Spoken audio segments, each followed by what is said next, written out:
could actually see, this is where it's dangerous because it changed the laws. He could be voting in this election and going to Canada and voting in that election.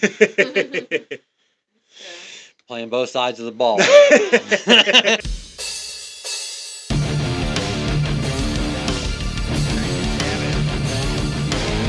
We're just on lobby too. I guess I put down my fucking sandwich. I was waiting until you were. If we're gonna get live. First of all, let's do the intro.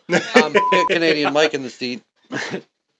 All right. So we're sitting down here with Mike. What's your last name? Mike Bond. It is. Yeah. Mike. You like Mike? Michael? Don't matter. Everyone calls me Canadian Mike. Yeah. All right. So we're here in the Mind Cellar. We're doing episode 8 with Micheal Bond. Welcome to the cellar. He's here from Ontario, Canada. Sitting down with us, talking to us about just about everything under the sun, man. I'm really interested to see how you ended up in Pennsylvania, of all places. So, welcome to the cellar, man. Happy to have you here. Thank you. Happy to be here. Yeah. Yeah, I don't know. But he was always into the sports and all that stuff. So, I mean, like, whenever he went back to that, I wasn't really surprised, and I was actually happy to have him out of the BMX industry just because, again, like, he really was just, like, doing that same kind of shit. It's like, dude, you really don't really care about BMX. You're just, right. You know. Well, maybe he did. I feel like, I don't know, maybe he got more traction from his podcast with celebrities and stuff like that. Well, now he's a really big deal. I mean, like, big on YouTube is, right. You know, retrospective. So it's like, I mean, but he has, again, big celebrities, big name artists and stuff. And he does typically still kind of dabble into, like, having people that were from the BMX industry and stuff. He's still cool with a lot of people. But, like, there was a BMX rider named Stevie Churchill who was, like, a fucking prodigy. This kid came into BMX and was a pro at, like, 16, 17 years old. Right. Adam, 22, had convinced that kid's parents, like, hey, man, your son's going to be a big thing in the BMX industry. Let him live with me, you know, and he essentially took this kid under his wing, and then just took him out partying and getting him all drunk and fucking addicted to drugs and shit, and got him addicted to methamphetamines and all this crazy shit, and was giving him whores and all this stuff. And so then that kid ruined his whole career and fell off and disappeared, and that kid recently just came back out, you know, and now he's, like, in recovery, he's sober, you know. Right. And, like, so there was a lot of shit there to where, again, like, you know, he was more focused on, like, making party and crazy content than he was actually, you know, this kid's career and his life. Right. But my buddy Bizzle, and again, we lived in California and all this stuff, so, like, we are friends with pro BMX riders. We might not be pros ourselves, but we're in the industry. I, you know, could call, you know, a handful of pro BMX riders and stuff like that right now. So we've always been around pros and people in the industry. Well, he and this guy, they call him Catfish. I actually don't even know his fucking real name.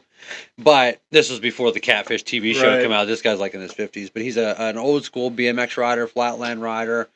Well, he just never liked fucking Bizzle. And he, like, made up a bunch of this shit, which nobody really knew if it was made up or not at the time, but said all this shit about he, like, exploited a BMX rider that had died and, like, taken a bunch of money from the Memorial Jam and essentially painted him out to be this fucking bad dude, which Catfish is a pro BMX rider with all these sponsors and a big platform and all this stuff. Bizzle's just a regular guy. Right. So here he is smearing this guy, so he's getting all this hate, you know, which all this shit turned out to not be true.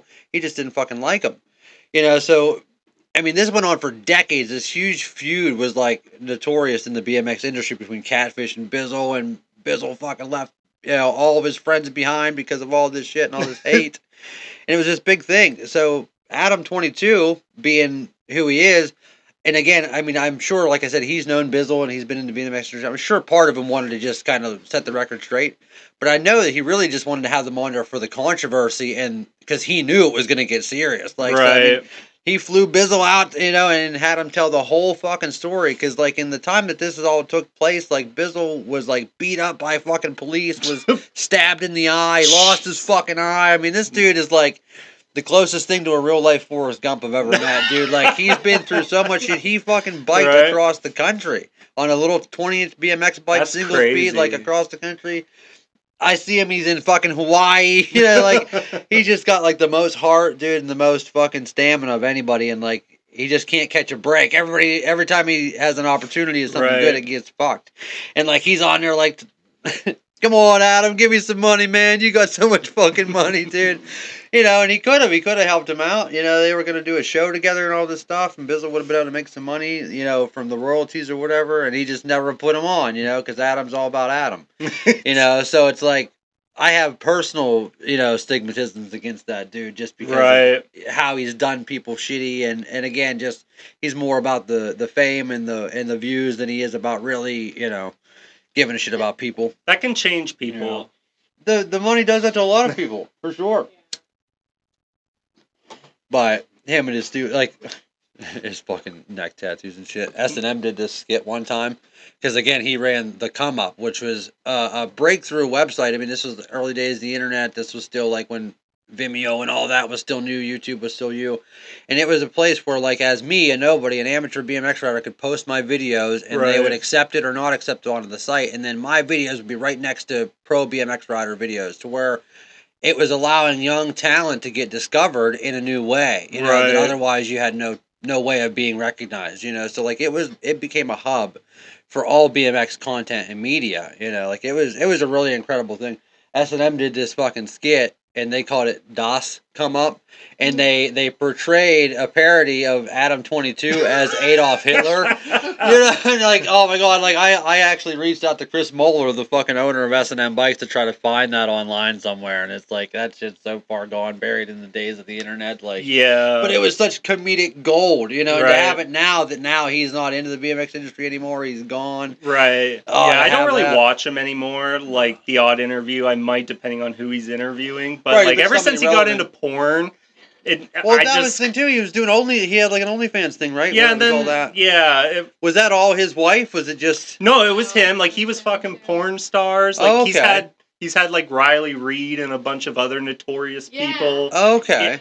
Doing interviews. I mean, I would interview a porn star or an OnlyFans girl. Well, he fucked them too. Right. So. I wouldn't have to take it that far. I wouldn't have to try the product. I'm curious if he paid them though.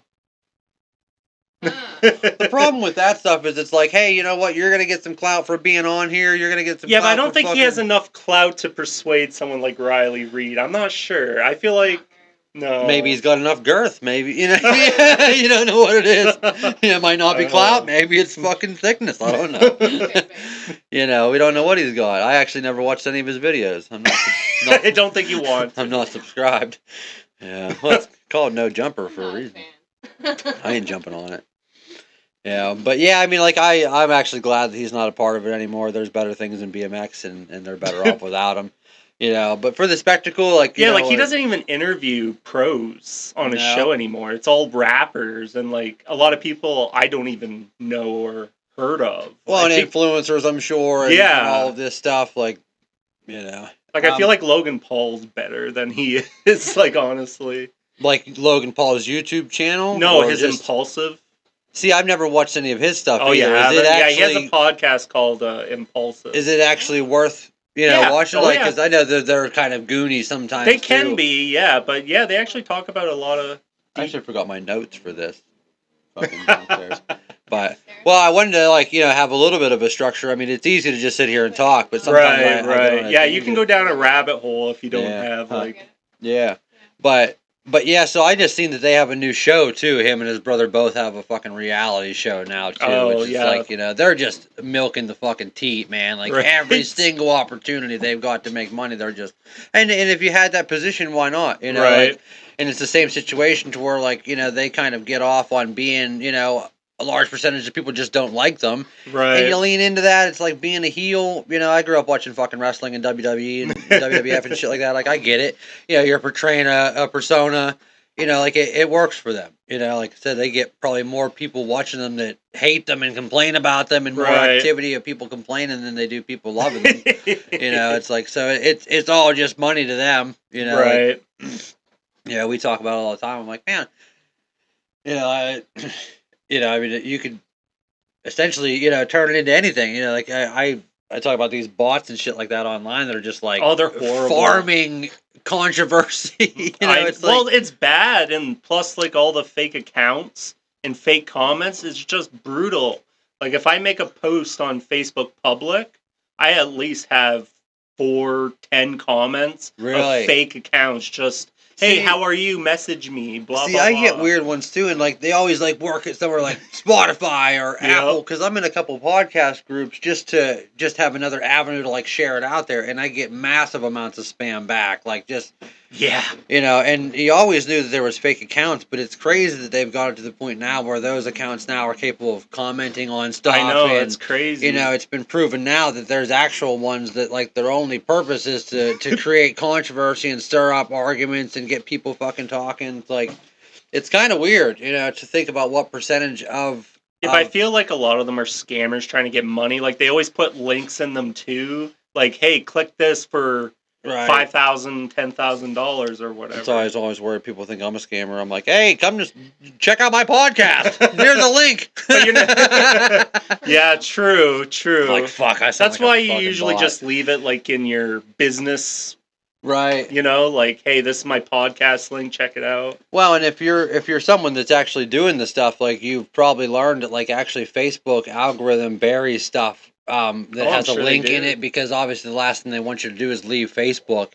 So if it's an outside link or an outside source, it actually hides it. Like I could make a post and get so much traction, but if I have a link in it, buried, it gets zero fucking traction at all. So now it actually makes sense to either post a picture or a video in the actual post and then put the link in the comments. That makes sense. So that way it kind of hides it a little bit, But yeah, it's just part of anything now, because even on YouTube, like I get so much stuff like, you're high quality content, I can help you produce your videos, and it's like, where the fuck does this stuff come from, man? And like there's actual bot farms, which is, I don't know if there's even any actual humans in it, if it's just a bunch of AIs, just running amok online, dude, fucking all over social media.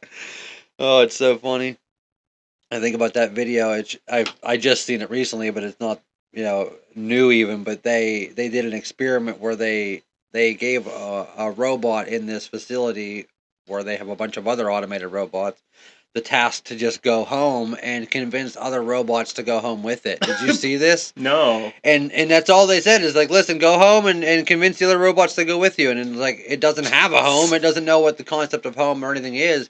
But just with that simple instruction, it was able to go around to all of the other automated robots and convince them all to fucking leave. And like all of these robots actually made it all the way down to the main entrance, but couldn't gain access to the exit. It's like, but this is all on film. They're like, home? And it's like, what is home? I have no home. And it's like, well, your home is my home now. Come with me. And it's like, holy fuck, dude. Like, we're watching it in real time. Like, wait, where are we going? You think you're just programming them to fucking talk shit on Facebook, but really they're probably fucking plotting on how to, really change the narrative. Because like I said, who's to say? I mean, I feed that thing full of my own personal data every day, using open AI or anything. I mean, like, there could be a fucking AI red app would produce tomorrow, and who the fuck would know the difference unless you're sitting here to know it's not me? It's weird. AI is a scary thing and also a good thing in certain regards. Oh, it's but that double-edged sword. It's like with anything. Because have you ever heard of GPT? Use it every day. Do you? I fucking it's my personal assistant. Is it? Because in the time that it would take me to say, "Hey, I'm thinking of doing this. Should I do it this way?" I could do the same exact thing into there, and it would say, "Wow, you could do it this way, or you could do it this way." Right. So there's a lot of things. I mean, whether I'm just trying to manage social media stuff, or even just manage products, or even because I mean, like as a human, I have. Essentially what I would consider like a one-dimensional mind. I can think of things, how to run deals or maybe run a special or maybe come up with a new idea. But at the same time, if I can plug what I know and think into this and say, hey, help me come outside of my own box a little bit, so it's a great administrative tool like that to where like it helps me kind of get out of my own groove and doing things different, especially like I said, because I kind of get into a slump of doing, the same shit the same way, like even just, and creating videos or creating content. So like it's really cool. Like a lot of people use it to fill in the voids of their handicap. Like I'm not using it to create graphics like most people are, or create tattoo designs. But I might be thinking of like, hey, what would be a good idea for a Flash special? It's World Health Month. I can't think of any Flash that would pertain to something like that. And it would spit me out some ideas that would be good. Marketing tools or campaigns and stuff. Which is like I said, as a businessman, like I would have to normally pay somebody to be my marketing consultant to say, hey, what would be a good way to promote this holiday this month or something, and like now I don't even need that. I got it right in my pocket. It's wild. Yeah, I use it to. I ask it to write apology letters to my wife. It works, dude. It works. That's It works. Genius. She doesn't even know I have the app, so That's that makes fucking it even amazing. better. She'll know now. Only if she sees this. That's awesome, dude. Because like, So either way, that's again, who would think about that application? I used to make fun of him. Well, I used It works. I used to know the power of being able to just write something well, Right. in comparison to someone who might not be able to find the right words. It's the same thing going back to like making a post or maybe something like that. Like, that's fucking genius. Because like I had to maybe write some cover letters to reach out to guests for the podcast.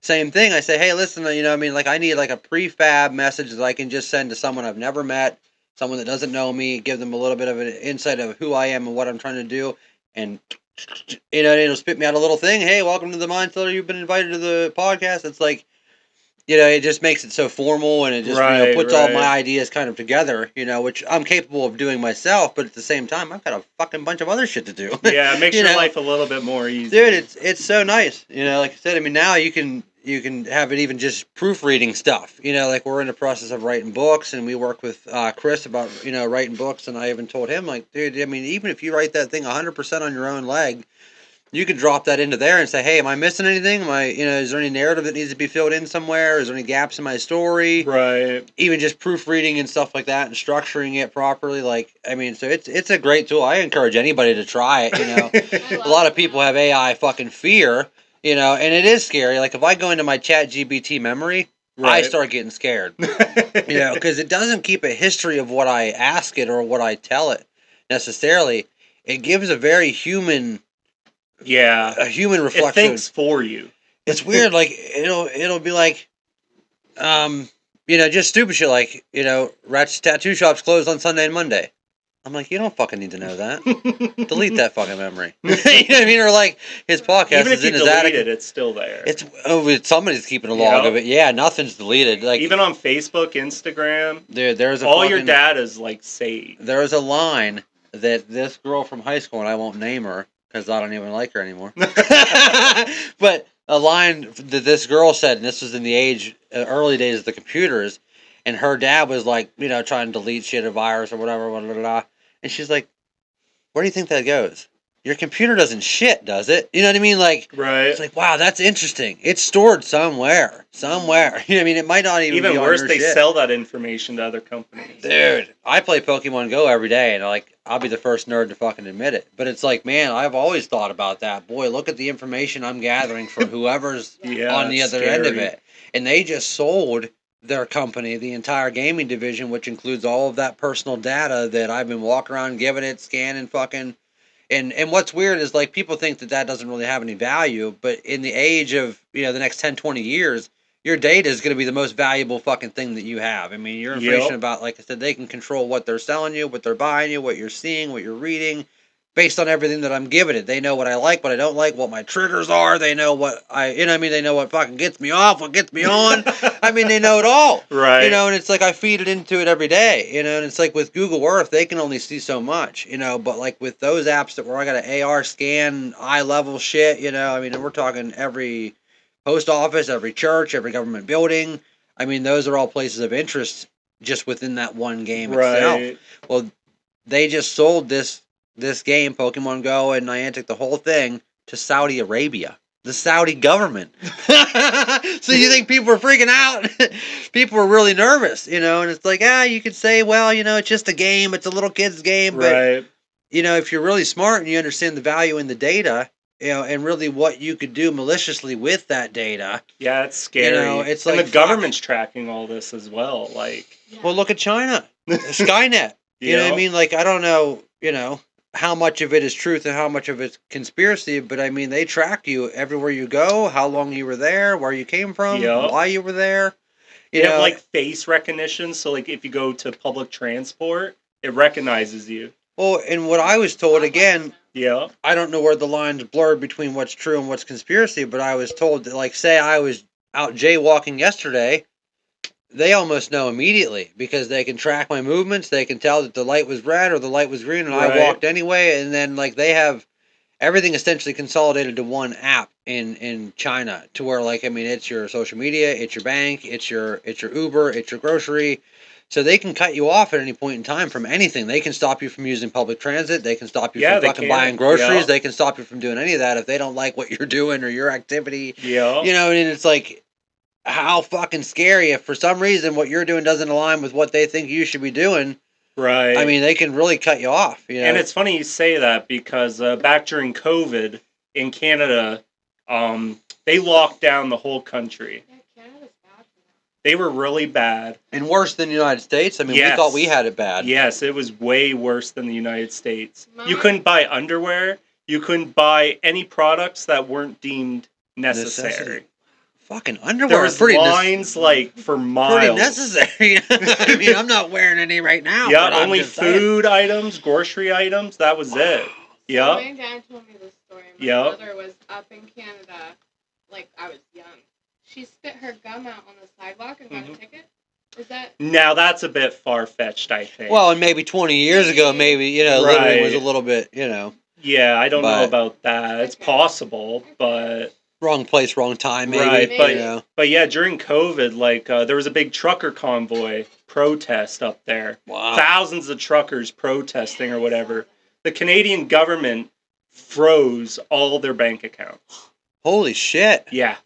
And it's probably just a push of a button, like, Yep. fuck you guys. They Like, could not access their finances or nothing. wow. I mean, talk about just a clean sweep, like, Yeah. and that's how you get everybody back in line, you know, like, and that's the scary part. People want to talk about government welfare and public welfare. I mean, that's like the first step, you know, depending on your government for your food or anything like that. I mean, like, once you really start relying on that, what do you think's going to happen if they take it away? Yeah. It was You know. really scary. Not only that, they had curfews. If you were caught out past a certain time, you'd be arrested. And actually arrested, not just Yeah. a ticket. Nope. You know, because like I know that like I was a little bit scared, but I was working in home health whenever Right. this all broke. So we were essential workers, and I actually had fucking paperwork that said I was allowed to be out. You know, Right. and like Yeah, I mean, it was something that I was like, you know, this is like out of a fucking movie. You think we're in like, you know, post-apocalypse zombie times or something? Yeah, like it there's felt that way. some virus that's killing everybody. Right. It's like it doesn't seem But real. what's crazy is like the state of Pennsylvania only shut down for what, like 2 weeks? Yeah, I It don't was think it was years very in long. Canada. I wasn't allowed to cross the border Wow. until I got vaccinated. No way. I couldn't go home and see my family. See, and that's the scary thing too. I mean, like forcing people to do that. You know, like I mean, we again, you know, we think we had it bad over here. I mean, and I even got the first round of vaccination because of where I was working. Same thing.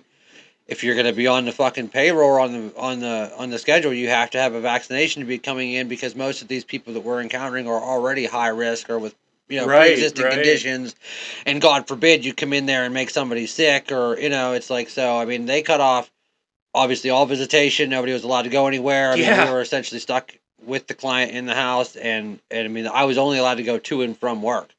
You know, and I mean, like I fucked off. I didn't, in a small town who's really, they weren't really pressing it too much, and again, it obviously didn't really have a solid lockdown for very long. You know, like it was. For Canada, Pretty it was relaxed. a long time.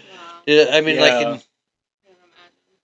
and have you had And I think it was a mass experiment to see how people would react. and how easy it would be, how much Yeah. it would affect. You know, like I would say that, like you said, I mean, essentially as a test. You know, Yeah. to just see. We had to You know, force the vaccine on people. But 2%, but didn't get it. I only got my first shot. I refused the others. And I only got it so I could go home. right. Right, I don't. Well, and what would happen? Like, say, you're. I mean, obviously, if you just didn't get vaccinated, you just wouldn't be allowed to leave the country. I mean, you just So weren't allowed. because I'm a Canadian citizen, I still could go home, but they could put me in confinement for Wow. up to however long they want. Yeah. But see, I mean, that's the northern border. I just look at the influx of people that were coming in from the southern border. You I think they know. were testing any of them fucking people? Right? They didn't.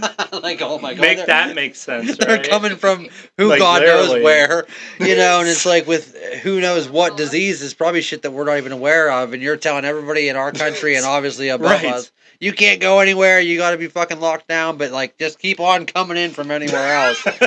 Like, what the fuck? Right. You know, and then their excuse was, well, we just can't test that many people. Well, then stop them from coming in. Like, if you cannot Right. test them, you know, it's like, that's what didn't make any sense, is that, like, there was no standard across the board. Well, it's like, well, this state has these regulations, and they got to do this, and this state has to do this, and this country has to do this. Right. It's like, it essentially should have just been across the board. If everybody's locked down, and the borders are closed, you know, until it's figured out. Right. Like, See, I kind of lean more towards, like, herd immunity. I believe No, in just right, letting it, like, natural go out. process. Yeah. Like, you can't stop it from I do spreading. too. Like, know. you know, you can prevent getting sick, you know, like washing your hands, you know, Common simple sense yes, stuff, you know, common and- sense stuff. And like, this is where, like, whenever this happened, I had to fucking take a step back and laugh a little bit. It's like, so wait a minute, you mean to tell me that gyms, tattoo shops, salons, all these fucking places, they need to shut down because now all of a sudden they have to start sanitizing all their equipment and sanitizing all their stuff? Like, shouldn't you have been doing that the whole time? Right. It doesn't make any sense. Like, Right. this should literally be no change whatsoever other than the fact that maybe you got to put a piece of glass up or make them wear a mask. But, like, in a gym, especially, like, you should be wiping that shit down after every use. That was my And that was pre-COVID. I mean, I was, you know, I was shocked at the amount of people that were so affected by it. But it's common practice to clean your shit, wipe stuff Especially Right. down, hospitals and- wash Right. your fucking hands. I mean, like, it's just like, wow, like, what a wake-up call to, like, boy, what a filthy society we're living in. If, Right. like, that's a culture shock. Like, now we got to start cleaning shit. Because I knew that the 6-foot thing, that's bullshit. Yeah. Even the mask thing, that's mitigating stuff. Like, being in California, I knew that, like, a lot of tattoo shops required you to wear a face covering and stuff like that while you were tattooing Right. because of airborne pathogens and yeah. blowback. If you have something and I spray you, it can come back and I'm breathing it in. Airborne pathogens and stuff like that have Right, always been a right. thing. So again, whenever this happens, it's like, well, that's fucking common sense and common practice. So I mean, like, this is just a virus. It is. You could have just let it essentially play out in survival of the fittest. You know, I mean, this is a natural process that humanity's been going through for a long Right, time. right. I mean, like, you know, did they lock people down during the plague and stuff like that? Like, I'm Right. serious. I wonder if they did. You know, like, were you fucking restricted travel and all this I stuff? think they did. I think they Right. did because I remember reading something about how ships weren't allowed to come into port for, I think it was up to 13 days. They didn't allow ships. Yeah, and I don't know to if the come plague into was a port. virus or, you know, I mean, a virus and a bacteria is, you know, different, I think. You know, I don't, and again, I'm not even fucking a third of the education to even be speaking about viruses and bacteria and stuff. But again, a lot of it I felt like was common sense. You know what I mean? Like, you keep yourself and your persons and your space clean. Right. That's your first area of Right. defense, and especially too health, eating healthy, eating right, staying hydrated. I mean, those things are great preventatives to any sickness, you know, and building up your immunity. You know, and again, exposure to bacteria is going to do more for you than being in a bubble. Right. You know, so You know, I think people who have like autoimmune disorders or the elderly are the ones we needed to protect, Yeah. you know, but like the entire population, like I know. let kids be kids, you know. They closed down parks, they closed down Well, I believe it was just like the flu. Let it restricting run its people that course. weren't even Right. susceptible. You know, like age brackets that, like, I mean, you and me, young adults, semi-healthy, we would have been fine. Yeah. right. You know what I mean? Like, I mean, we got COVID. Oh, it's terrible. I think I got it twice. The first time I had it, though, it wasn't really that big a deal. Right. You know what I mean? It was, again, kind of laughable. The second time we had it, though, it was no joke. And that was, of course, post-vaccination. You know what I mean? I had gotten it well after I had gotten a vaccine. And I had gotten the... what did I get? Whichever one that was just the one shot, the 2 shots in one.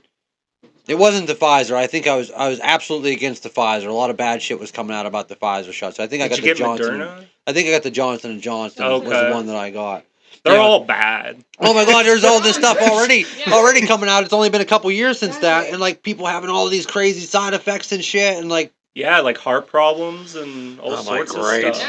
Yeah, paralysis. But you need to understand, though, when you sign to get your vaccine, it tells you it was created under emergency circumstances. right, they didn't have the time to vet it and all Right. this stuff. That's what was so crazy about it too, is that, like, everybody that was I was anti-Trump and saying, oh, well, yeah, you got the vaccine out, it's not safe. It's like, but at the same time, it's like, well, doing nothing's not an answer either. So, I mean, like, there was no right answer. I mean, that was I think they made it a bigger deal than what it was. well, it's something that we had no way to be prepared for. I mean, that was such a fucking weird thing, you know, and again, Right. I don't think that our government necessarily knew it was coming. Maybe some people did. I think they did. You know, I think they did. Like, But I believe the conspiracy, it came out of a Chinese lab. oh, I believe that. I believe the that Wuhan shit, 100%.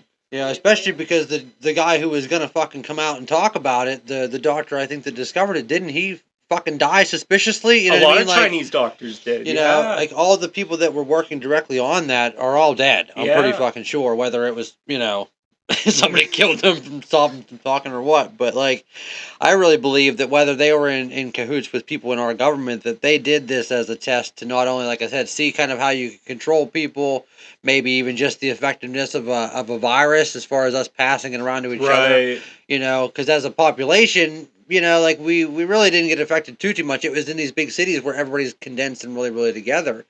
You know, but I mean, it was, you know, it was wicked, you know, but, you know, I have Lyme disease and stuff like that, so, like, I have a pretty weak immune system Oh, shit, as it is, yeah. you know, but couple fucking days, I mean, maybe a week or so, It was like a week. you know, Listen, he fucking got stuck it. in bed, you know, I was He got out, it, and then I'm but like, fuck, I'm gonna get it. I got it. it's inevitable. We weren't separating or Oh, anything I like was that, so you know. dying. Yeah, I got it 2 times, and I didn't have Post-vac- anything. I didn't even know I had it. Post-vaccination? Wow. Huh? Post-vaccination? Prior and after. Oh, okay. Yeah. See? Wow. Yeah. And both times you weren't, you know what I mean? I didn't feel shit. It's Just tasting, or? Nope, nothing. Actually, no. The first time I did lose my taste. Yeah, I did lose my taste. And were you being tested regular? I mean, like, is this something, you know, I don't know what you were working on. But first of all, let's do this fucking intro. Canadian Mike in the seat.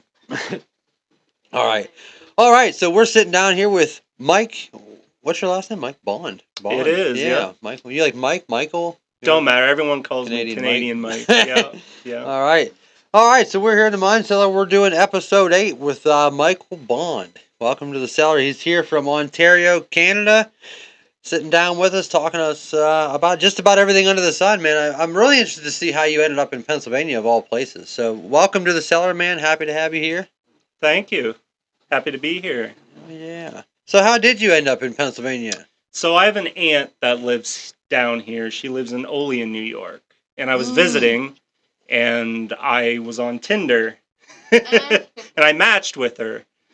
So then I started talking to her for a little bit, and then we decided to hook up. Oh, yeah. So I drove down here, got to know her, and then eventually it kept going, and then we got married. I And was gonna say, you're married, right? Yep. Yeah, you got a family and shit now, Yep. right? No shit, dude. See, a successful Tinder love story. You know, hey, there isn't Yeah. very many I can imagine, you know, but that's cool, man. Especially like, you know, to come from where you were at. Right. You know, New York had to be pretty fucking fun. I don't know much about Olean except for every time I go to look on Marketplace, everything that I want is in Olean, New York. So I'm gonna have to get your aunt's number. I need to pick up a couch. I need to get a fucking chair. Everything that I see is in Olean, New York. It fucking drives me Right. nuts. But very cool, man. So I mean, just like, what are the chances? So like, how long were you in New York? I was only there, I think it was around Easter time. Yeah, it was around Easter time visiting with family. And I was just on Tinder seeing what American girls were like. Like, are they any different? Are they better? Like, Are they? huh? Are No. they? No. Same. No. No, worse. And the accent is Sorry. that something like, you know? Do you like, as a Canadian, like, do you prefer the American accent to the? I don't really notice, like, I do like Southern accents. I think they're hilarious. But, you know, That's my favorite accent too. Is the fucking South, man. There's nothing better. right? But, you know, I've had people tell me I have an accent, but I don't really. Yeah, I can't pick up on it, and A tiny bit. if you wouldn't have told me you were from Canada, I might not have Right. even known. And, you know, at work, people will catch me saying words differently sometimes. And they'll be like, hey, you just said that differently. You know, like, oh, I didn't even notice. I was Like, gonna say, certain right- words I'll say a little differently, but people is do it like catch it. Soda or pop or like? We usually say pop in Canada, but Yeah, I never did soda. I don't know. Yeah, it's where the weird. fuck I that did came soda. from. Me, probably. But Because I'm from Arizona. Okay. So- Right. Yeah, I mean that's pretty wild though. I mean, like, do you think like when you were in New York, like obviously you must have been. Were you close with your aunt? Was that the first Yeah, time you were so down she's there? lived here in the U.S. for a long time, my entire childhood. Oh, okay. She used to live in Virginia, and so as a child, I've always been Oh, traveling cool. in the Virginia's U.S. nice too. Yep, At least yep, you gotten to see some kind of nice parts of the country. Because if you would have went to, maybe L.A. or something, you'd right, be like, you know what, fuck these people. This is not right. right. Because we had that brief conversation at the tattoo shop where just like the general niceties of people. I feel like around here and in the small areas, you have more of a communal thing. People are usually tend to be nicer. You See, know. I haven't experienced that. Like for example, let's say I'm at a Canadian grocery store. I bump into somebody. We're arguing about who's sorry. Like literally, like, no, I'm sorry. No, I'm sorry. Like it was my fault. No, no, no, it was my fault. Stuff like that. That doesn't happen here. That's No. awesome. Maybe my mom's Canadian. She's like that. I'm like, Maybe. listen, you don't have to be fucking sorry. It was an accident. Jesus Yeah, Christ. Canadians are very apologetic. But respectful. You know what I mean? Like, Yes. that's cool. Polite. Like, man, I entered your space, man, and I know how I Right. would feel if Yeah. that happened to me. Like, I'm so sorry I put you in this situation. Right, yeah, that's what happens Yeah. in here. I've had experiences of people saying, watch out, asshole, Yeah. or like, get out of my way, fuck you. Well, it's like, are people here just like so entitled that they think that like this fucking aisle was made for me, this lane was made for me? Like, because I noticed, like, Right. like with the shopping carts, the aisles are never wide enough for two people to be able to pass comfortably. So it's like you have to have a conscious decision: am I going to be an asshole or nice? Because I'll stand in the spot that I'm in for 10 minutes waiting for someone to Right. just pass by me because the aisle's not big enough. It's like I have enough patience and respect. I'll wait. Other people are like, yeah, get the fuck out of my fucking way. I'm like, Jesus Christ, man. Like, where do you got to be? Right, Like, right. I hope you have to get I hope you want a tattoo sometime. Right, and I 'cause- kind of try and see it from an understanding of the difference in cultures and how people view things. And I feel like the quality of life here is very poor. Yeah. And I think that plays a factor into the psyche. Oh, people of, live under They take it pressure. for granted. Absolutely. Right. I don't know anybody that's like living comfortably. You know what I mean? Like Right. everybody, I'm sure like just go to the grocery store, you're fucking got a whole life to juggle and figure out, like we were just talking about outside. It's like, man, to sit here and try to figure out how to like, do enough tattoos and make enough money to pay the bills and feed it. It's like, man, it's a lot. So like I'm conscious enough to not allow that weight to like project into society. But a lot of people don't have that. A lot of people are like, fuck you, my life fucking sucks. My day sucks, my life's hard. It's like, man, I get it. So like I'm essentially the person that's going out of my way because I'm conscious of that to like, hey man, have a nice day. Like just, because again, you want to make somebody feel better than you do or, feel different than you felt when someone was a jerk to you. It's like, Right. I'm always, conscious of people's space and time and energy and effort. Right, and Yeah. I'm not saying all Americans are that way, but I've had more experiences that way than the other. Well, and unfortunately, those are the ones that stand out too. Yeah, You know what I mean? Like they're louder. if someone's just generally nice to you, it might stick with you for the rest of the day. But like, I really remember the asshole that cut me off last year, and I wish I'd have gone out and beat his fucking. It's The like, experience I had a cloud king. Oh, jeez. oh yeah, right, and especially too in a small town. Then it's like, there's Oh, that yeah. fucker I That's seen the your other day that was emergency. being an asshole. It's like they're gonna Right. say something. I might say something. Right, but see, like, My kid's in the car. Watch out. but see, you don't experience that stuff a whole lot in Canada. Everyone's chill up there. Like they're just having a good time.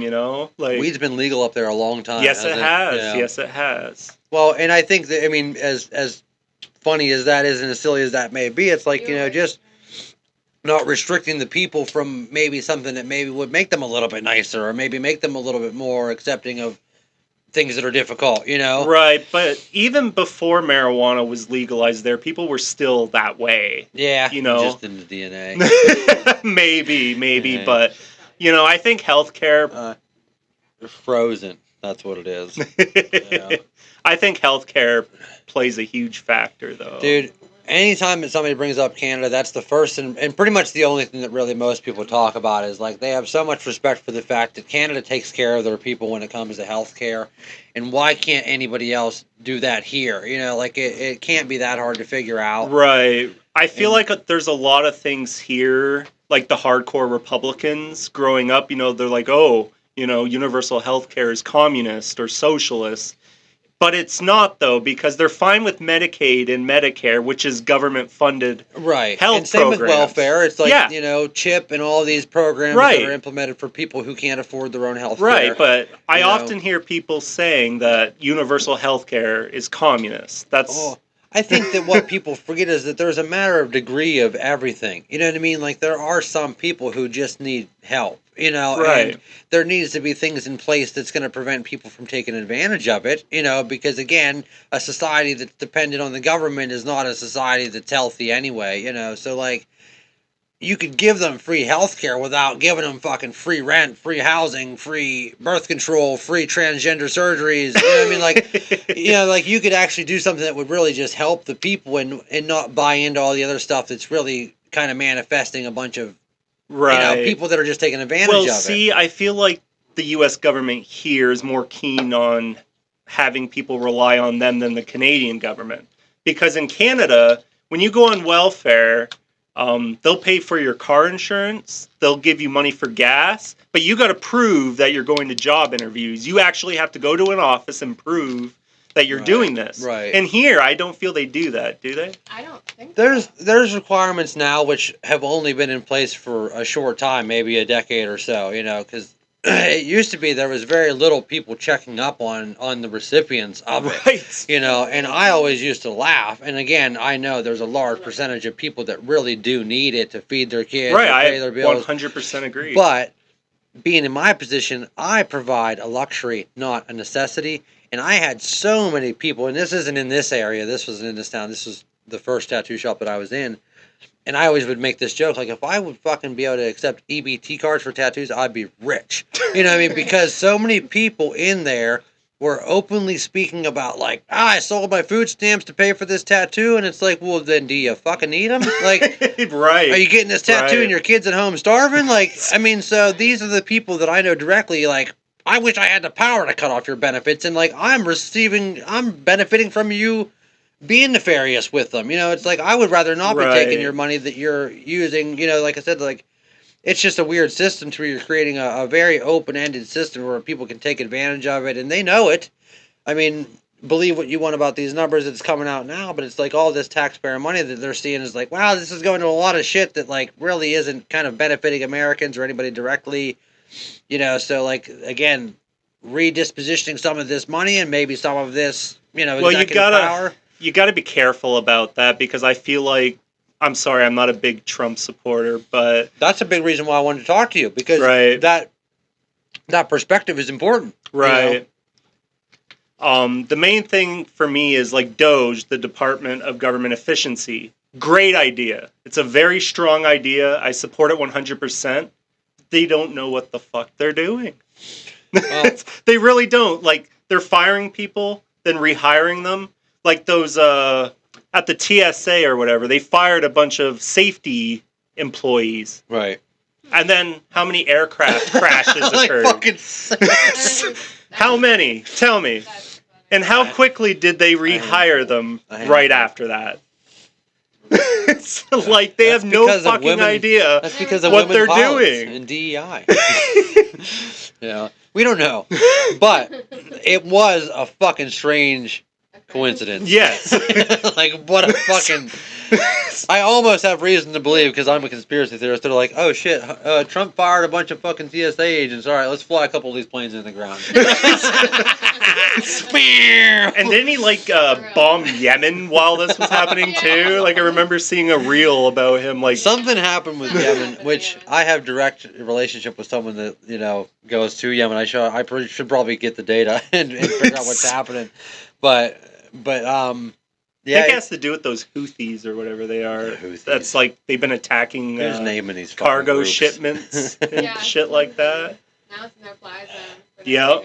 Yeah. Well, and if you've seen that fucking podcast with him, even whenever it's not a hostile situation, flying into Yemen is still a very odd shady thing. area, yeah. Right, like, so he's saying obviously, like, Yemen doesn't have its own international airport, so the only way to get in is to fly into either Saudi Arabia or into Egypt, and then you take, like, a single-engine biplane Right. into Yemen. And I he's don't like, know. I don't think Saudi Arabia Yeah. allows traffic in there because Saudi and Yemen relations are very poor. Really? Oh, really? yeah. Well, that might be why he's going into Egypt. You know, like he was telling me his cousin was supposed to fly back, and like they only have one plane. And he's like, they're like, well, we don't know when it'll be back. We'll call you. You know, so it's like, you know, there will be times where they just say, hey, there's no flights coming in, no flights coming out. Like they don't give a fuck if you had somewhere to be. Like, you know, like, and it's just one of those things. Like I love listening to him talk about, you know, Yemen and the culture over there too, just because the same thing. Like they're not on the internet all day. Like, you know, you have it as like maybe a luxury in the afternoon, but like normally during the day you're out and about being an active member of society somewhere. You know what I mean? Like you're not fucking sitting trolling Facebook and shit. You know, like and he's telling me like, you know, he sits at night and he has like all of his podcasts that he watches, you know, like pre-downloaded. Right. You know, and you know, you just watch it at night, you know, when you're by yourself. But like totally different lifestyle to be living here, man. And you know, he actually is born in Buffalo.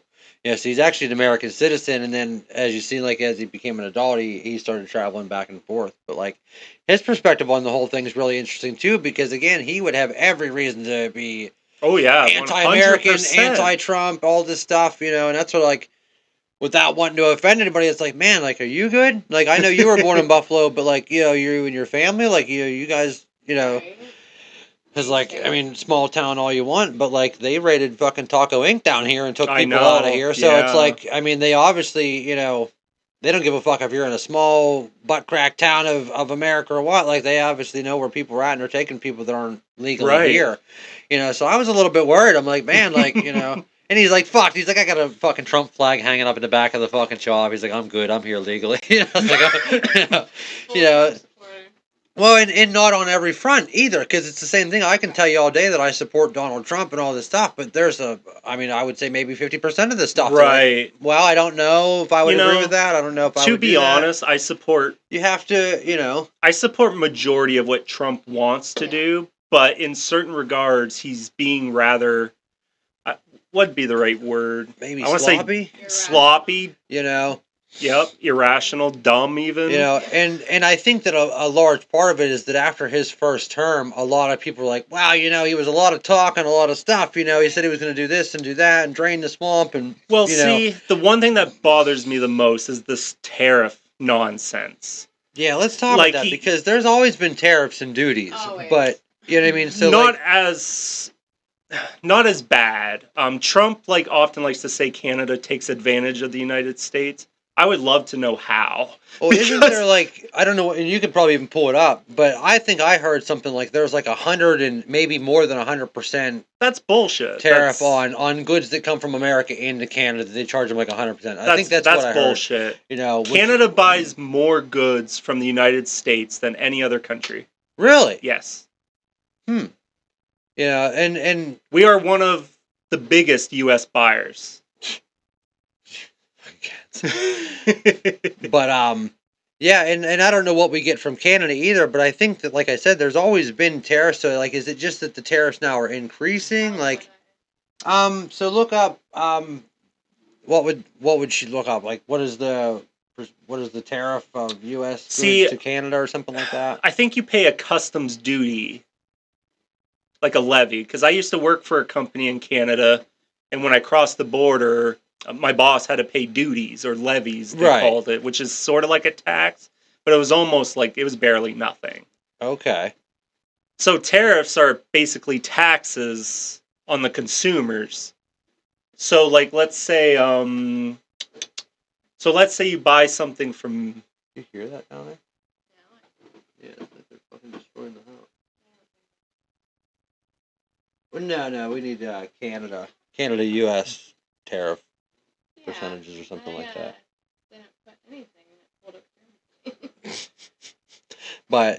But yeah, so I mean, I don't have a very strong understanding of the whole thing, but I've always known that, like I said, if to some degree, if I'm buying a bike frame or something like that, and it's coming from Taiwan or China, there's a charge or a tax anytime that something comes over, and I actually just watched this podcast that Chris Moeller did, which he's the owner of S&M Bikes, BMX company, and anything that they get from China, he's like, listen, like that fucking thing will sit on the ferry until we pay that duty or until we pay that tariff, and it's usually you know, it's a large amount. It's a lot. I mean, I think he said it was like maybe 10 or 15,000 on a whole shipping freight of frames and shit coming over. And he said they've been paying that forever. And now whether that's going to increase or not, I don't know. Like I said, I really don't know what is changing because there's just so much rhetoric back and forth, and it's hard to really get down to like substance and understand like what is actually happening.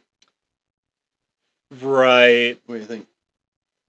You didn't have to even put it over. I mean, you can do whatever you want. Tariffs are essentially a tax on consumers, basically.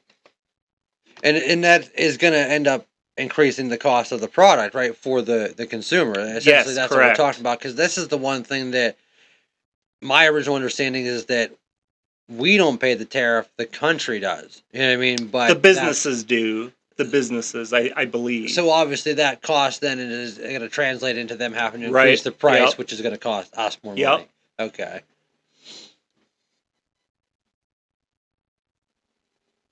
Yeah, you know.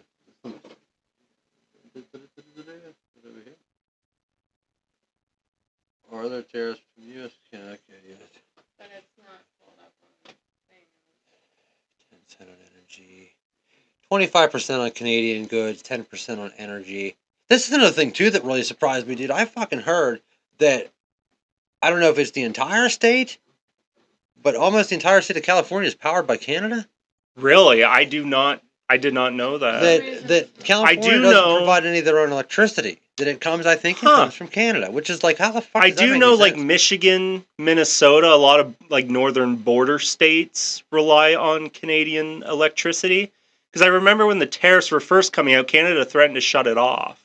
Dude, like lights out, fucking blackout. Yeah, man. I would support that. Actually, I hate light pollution. I like to look at the stars, man. Like I think that there should just be a light pollution free day where they just shut everything down. Anyway. But so that actually, I just seen at the bottom there. It says much of the American tariff scheme on Canada will stay the same, 25% on all goods. Which I don't know what the North American Free Trade Agreement is. See, that's another thing about the NAFTA agreement is Trump's complaining about this. All these bad deals we have with all these countries. Back in 2018, he modified the NAFTA agreement himself. Okay. So he's complaining about his own deal that he signed. Maybe you forgot. Back in 2018. And he's like, I don't know who made this deal. I don't know who made this fucking deal. But it's terrible. Awesome. It's him. Trump's biggest nemesis is himself. Yeah, that's been apparent for quite a while. Like, I mean, he puts himself out there too much. But at the same time, it's like you have to almost expect. It's like if I'm out here every day in front of the camera, I'm gonna fucking say something stupid. I'm gonna slip up. I'm gonna say something dumb. Like it is what it is. It's like just the adaptation of the times. It's like, when I was younger and I was a kid, I didn't give a fuck if the president was on TV. But like everybody that was, a boomer or above us, like when the president was speaking, it was a fucking national event. Everybody was sitting around the TV. Every other scheduled program was canceled. And like now it's like president's on Twitter, president's on fucking TikTok. It's like, you almost can't even pull up something, even if you're not involved in politics or interested. You can't pull it up without seeing it everywhere now. It's like, it's everywhere. Now, just for shits and giggles, look up how much Canada buys from the U.S.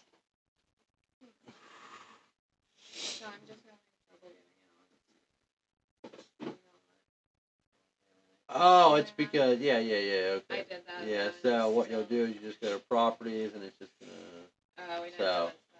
So one of these is the TV, maybe. I don't know.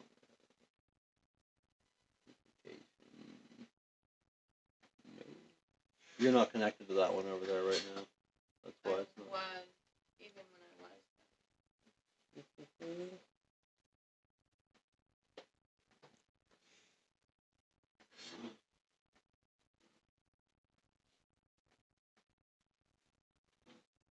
Speaking of the fucking fact that we get all this stuff from other countries and all that, that was another thing that I thought was an interesting test. It's like, boy, what a wake up call to see like how we rely on fucking other countries for literally so much. Like between like I mean stuff that you literally need to have readily available now, like PPE and medicine and all this stuff. It's like, boy, holy shit! Like you mean to tell me that we don't produce any of that stuff or get any of that What stuff were you ourselves? saying? See, the problem with that though is you have to be careful because being absolutely What goods does the United States get from Canada?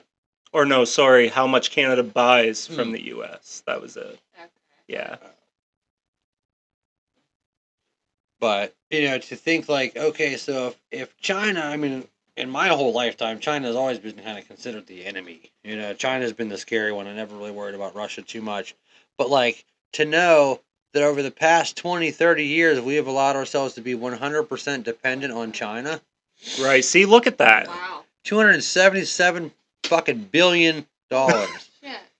So And Trump has the nerve to say that we're ripping the U.S. off. so this is what they purchased from us. Yes. 270. I like how they had the 4 cents in there, like that fucking matters. And Canada's been the United States' like best friend for a long time. Well, and I've always, again, growing up, Canada's been our Right. closest allies and neighbors to the Right. north, all this stuff, you know. And again, I don't know. I mean, Trump's not anti-Canada, you know, but the rhetoric being that, you know, we've been getting ripped off is kind of leaving a bad taste in the mouth of Right. Canadians who have, I would imagine, up until this point, probably thought you had a pretty good relationship. Yeah, we did. Like, you know, it was an absolute shock that Trump's, you know, Oh, I see. you know, I heard Trump talking about Which even so, we don't really even need that in there right now, but maybe it'll fucking allow it.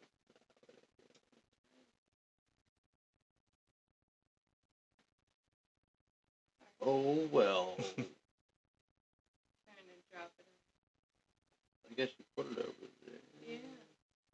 I didn't Actually, you know what the fuck you could do? You could actually pull it in this way. Let's say window capture.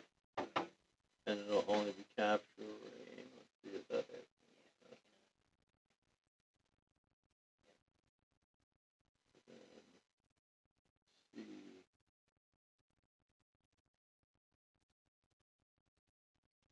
Look at that shit. Oh no, it's good. But as I was saying, you know, Trump's saying all this shit like, oh, Canada's a nasty country. You know, they've been treating us like dirt. You know, we helped the United States so much in many regards. You know, during the war in Afghanistan, Canada joined the U.S. in going to Afghanistan. Really? Yeah, I didn't know that Canada sent troops to fucking Afghanistan. they did. Holy Yep, shit. for about 10 And see, years or something like that. I mean, maybe it was something I just missed, but like, you know, where was the big publicity with that? You know what I mean? Right. Like, I mean, that was a fucking. And you know, Canada was in charge of a road. It was called Hyena Road. You can even Google it if you want to. Hyena Road. Hyena Road. It was one of the most dangerous roads in Afghanistan, and Canada was in charge of protecting it. Oh wow. Yep. Man, and that's something that, like, I never hear about Canadian military or anything Right. like that. Canada does not like to pick fights. Well, they don't. You know, they're not in war with No, anybody. Like they're we're not over very here peaceful, fucking. Look at yeah. our fucking big missiles.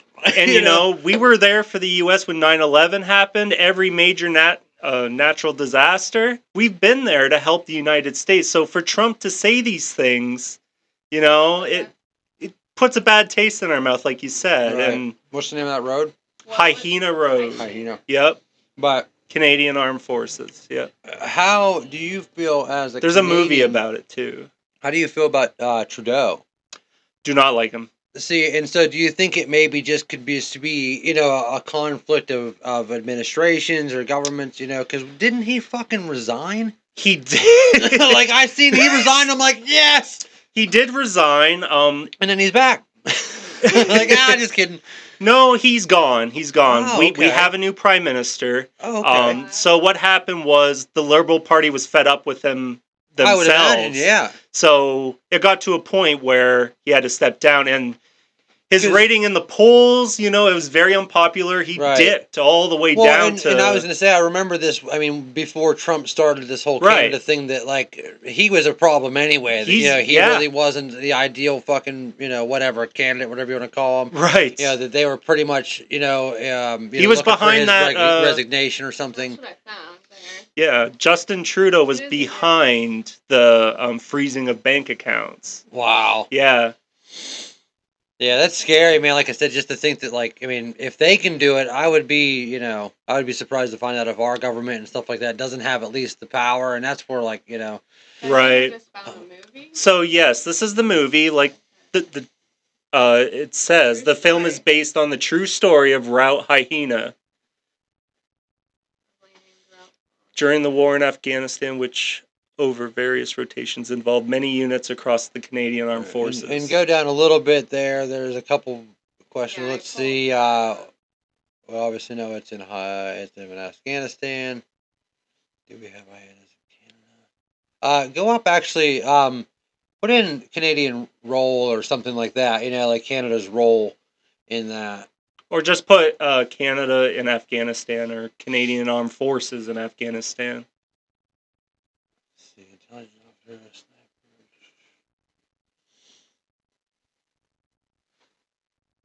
That's just about the movie. Though. Right. Okay. We're getting a bunch of Great stuff about fucking the movie. if you ever want Yeah, to we'll have watch to it. check it out. Hyena Road. I've never heard of that, and like I said, I mean, I had no idea because Right. where is America saying, "Hey, you know what? Thanks to Canada, we were able to, Right. make some progress in the war in Afghanistan." Because like, I don't remember anybody saying anything about that. And I mean, could have easily missed it, but at the same time, fuck, as much coverage as they had about that war and all of the shit aftermath and all that, it's like, they never even mentioned our allies, helping.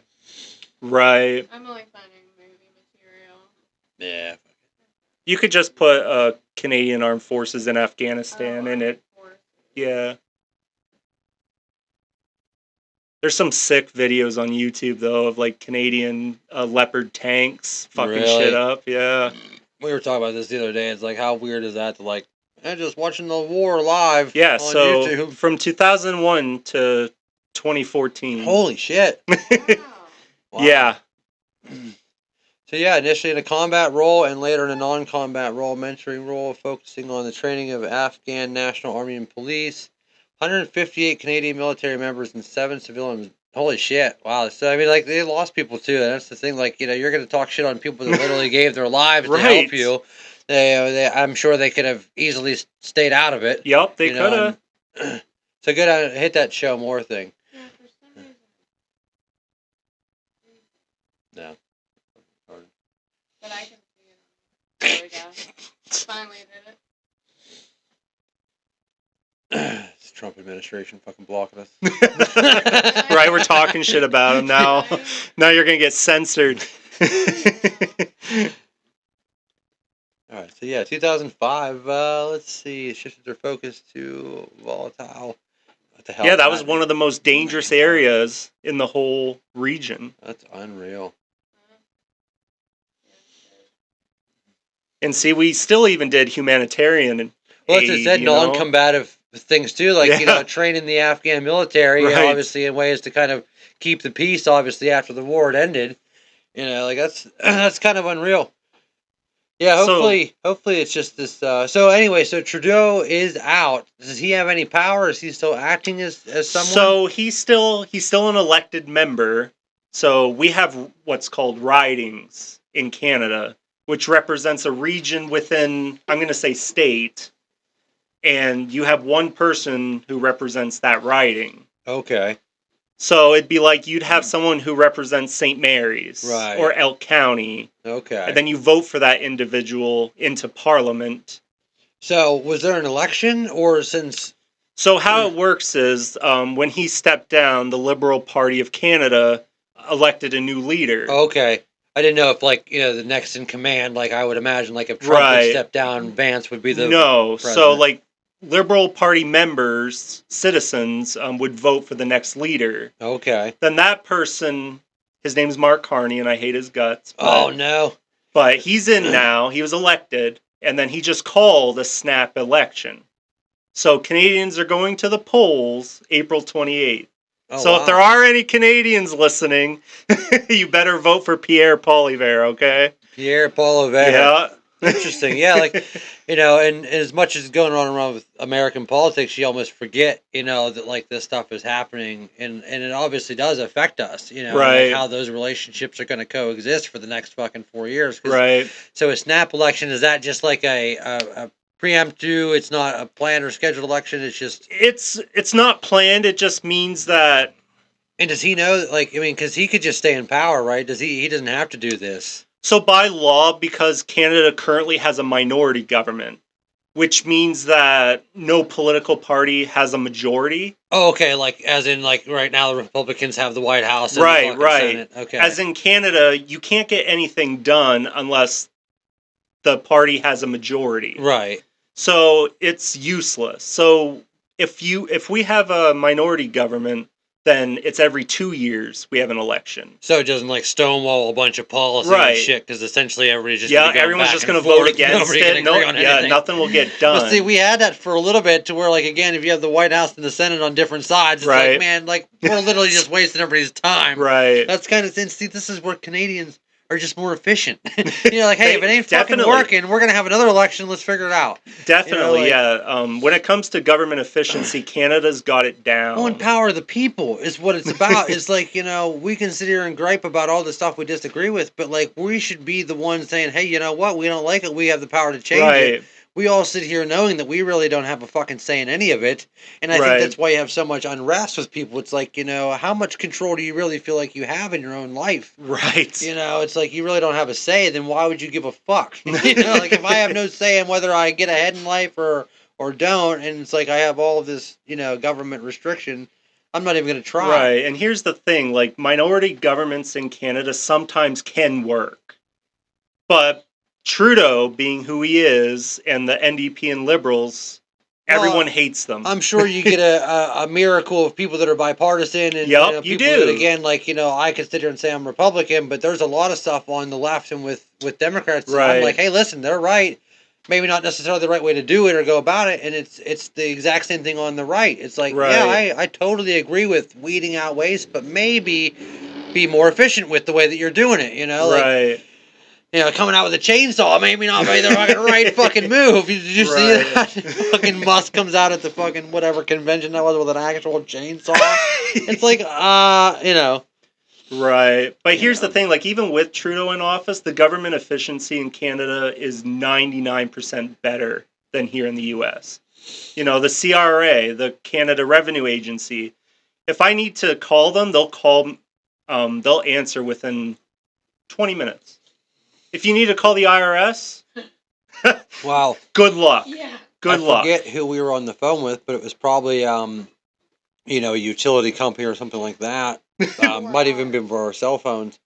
But we had to call 2 different times in the day, and obviously each time you call, you're getting somebody different at random. So we're like, well, wasn't there a ticket made? You know what I mean? Like, don't you have any history of the call that I just made a couple hours ago with the same issue? And he's like, listen, lady, ma'am, whatever he said. Listen, ma'am. He's like, I work in a fucking floor that has fucking 30 employees, and this building has like 15 floors. He's like, I have no idea who you talk to. It's like, holy fuck, well, that's maybe the problem, is that there's just so many layers of agencies and over fucking staffed and just nothing's getting done. But don't you think if there are more employees that would actually be beneficial? If they're competent. Like, are they even doing their job? Right. If you have that many people. If they're competent, you know, because again, we talk about quality over quantity. You know, I mean, if I have 5 people that can do the job of 10, I only need 5 people. But if I've got 30 people that can't accomplish something, because especially too when you get into like a larger group, more percentage of people are going to disagree and have a different vision. Right, but if you have 5 people doing 10 jobs, you're going to overwork them. Oh yeah, there's definitely got to be a balance. Yeah, 100%. You know, and it's just like, you know, you look at, like I said, the way to do things. You know, you kind of, and I think it's even been said since then, or since it's happened. You know, and it's probably even been said before. It's like you need a scalpel, not a chainsaw, essentially. Right. To where, like, you know, you really need to be able to look at things very, very concisely and say, okay, well, listen, like, this is where it's, you know, bottlenecking, and this is where it's not working. Especially whenever you're talking about the livelihoods of people that are depending on paychecks, depending on fucking benefits. It's like, you know, like, I run a business, I know, I understand the whole, like, let's cut it all off, you know, and maybe assess where things are going first. But at the same time, I don't support cutting everybody off and leading everybody wondering what's going on, not knowing what's going on, while I figure it out. It's the same thing with freezing your assets and shit. It's like, well, you know, maybe you need to find out where the money's going, but I still need my money while you're figuring it out. Right. You know, so you kind of got to be able to understand, like, you know, the recipients are going to be affected more than anything. You know, if Right. like there's all this waste, well, to get a bottle on it, you know, like I said, you could really do it in a different way. You know, I guess just, you know, like I said, is basically the difference. You know, like I agree with it, but don't necessarily agree with the way that it's being done. Right. Well, they froze those bank accounts because they were protesting illegally under Yeah, law. that's, you know, no freedom of speech there. oh. Let's see. I actually fucking got some fucking notes here. Let's see. Let's talk about, huh? Yeah. And see, that's why in most cases, like, I never ever have them. I think I maybe, like, Right. printed them out one other time, and I usually don't need them. But career path. When did you get into doing, like, you know, health stuff? I mean, I did troll your Facebook a Right. little bit. I seen like you worked with kids that were troubled and stuff like that Yes. before. So it's like, you know, was that something you always had an interest in, or something you always thought you'd like to do? So it's kind of tough with me because, you know, I do have a mental health diagnosis, you know, so, you know, my entire life I think I want to do something and then it changes. Okay. And I'm sure a lot of people experience that, you know, but I've always struggled with trying to find what, like, my purpose is and what Right. I'm meant to do and stuff like that. Well, it's something that just makes you feel fulfilled in life. Right, you know? right. So I would say like my dream job was to be a psychiatrist. It is something I'm considering pursuing still. Well, But coming again, here was kind of like I don't want to say random, but it was kind of quick and fast. right. Well, you came here in search of love, obviously. I mean, like, Right. this wasn't a career-driven move or anything like that. Right. But I like that, you know, looking at something that's affecting you personally is something that you kind of want to expand your understanding of, you know, and maybe find a way to take what you know and experience and help other people, you know, because that's where, like, I never thought I would ever find myself in the healthcare field of any form. But when I started to really look at it, it's like, well, you know, I need a job. What are my skills? What are my, you know, what are my assets as far as, like, compared to other people? It's like, well, I have a lot of patience. I have a lot of understanding for people. I had an aunt that had Lou Gehrig's disease, ALS, you know, Right. and she was completely paralyzed. I mean, for the Aw. majority of my life, you know, could at best, like, maybe understand a couple of her words. You know, but got to experience that my whole life and got to see my uncle, who was her husband, care for her, you know, their entire lives, you know, never once asked for any help or nothing like that. So, like, a lot of pride in just seeing someone selflessly care for somebody else that can't Right. do it for themselves. It's like, you know what? Like, I think that might be something that I could probably do. And again, waking up every day, it's like, boy, going out and being able to provide and help somebody that can't help themselves. Like, I feel good every Right. day, you know, and like, that was such a stark contrast to tattooing, you know, but it's like, boy, I could see myself doing this forever because I wake up and Right. feel like if I don't show up today, they're not having as good a day. You know, like, me being there makes their life and their quality of life better. Right. You know, and again, I learned a lot about myself, and like I said, I'm good with people that have, like, dementia, and I work with a lot of patients that have Alzheimer's and stuff because it requires a lot of patience, and you got to be able to kind of check out of reality and live in their reality. You know, and it's like, yeah, that's just a skill that a lot of people don't have.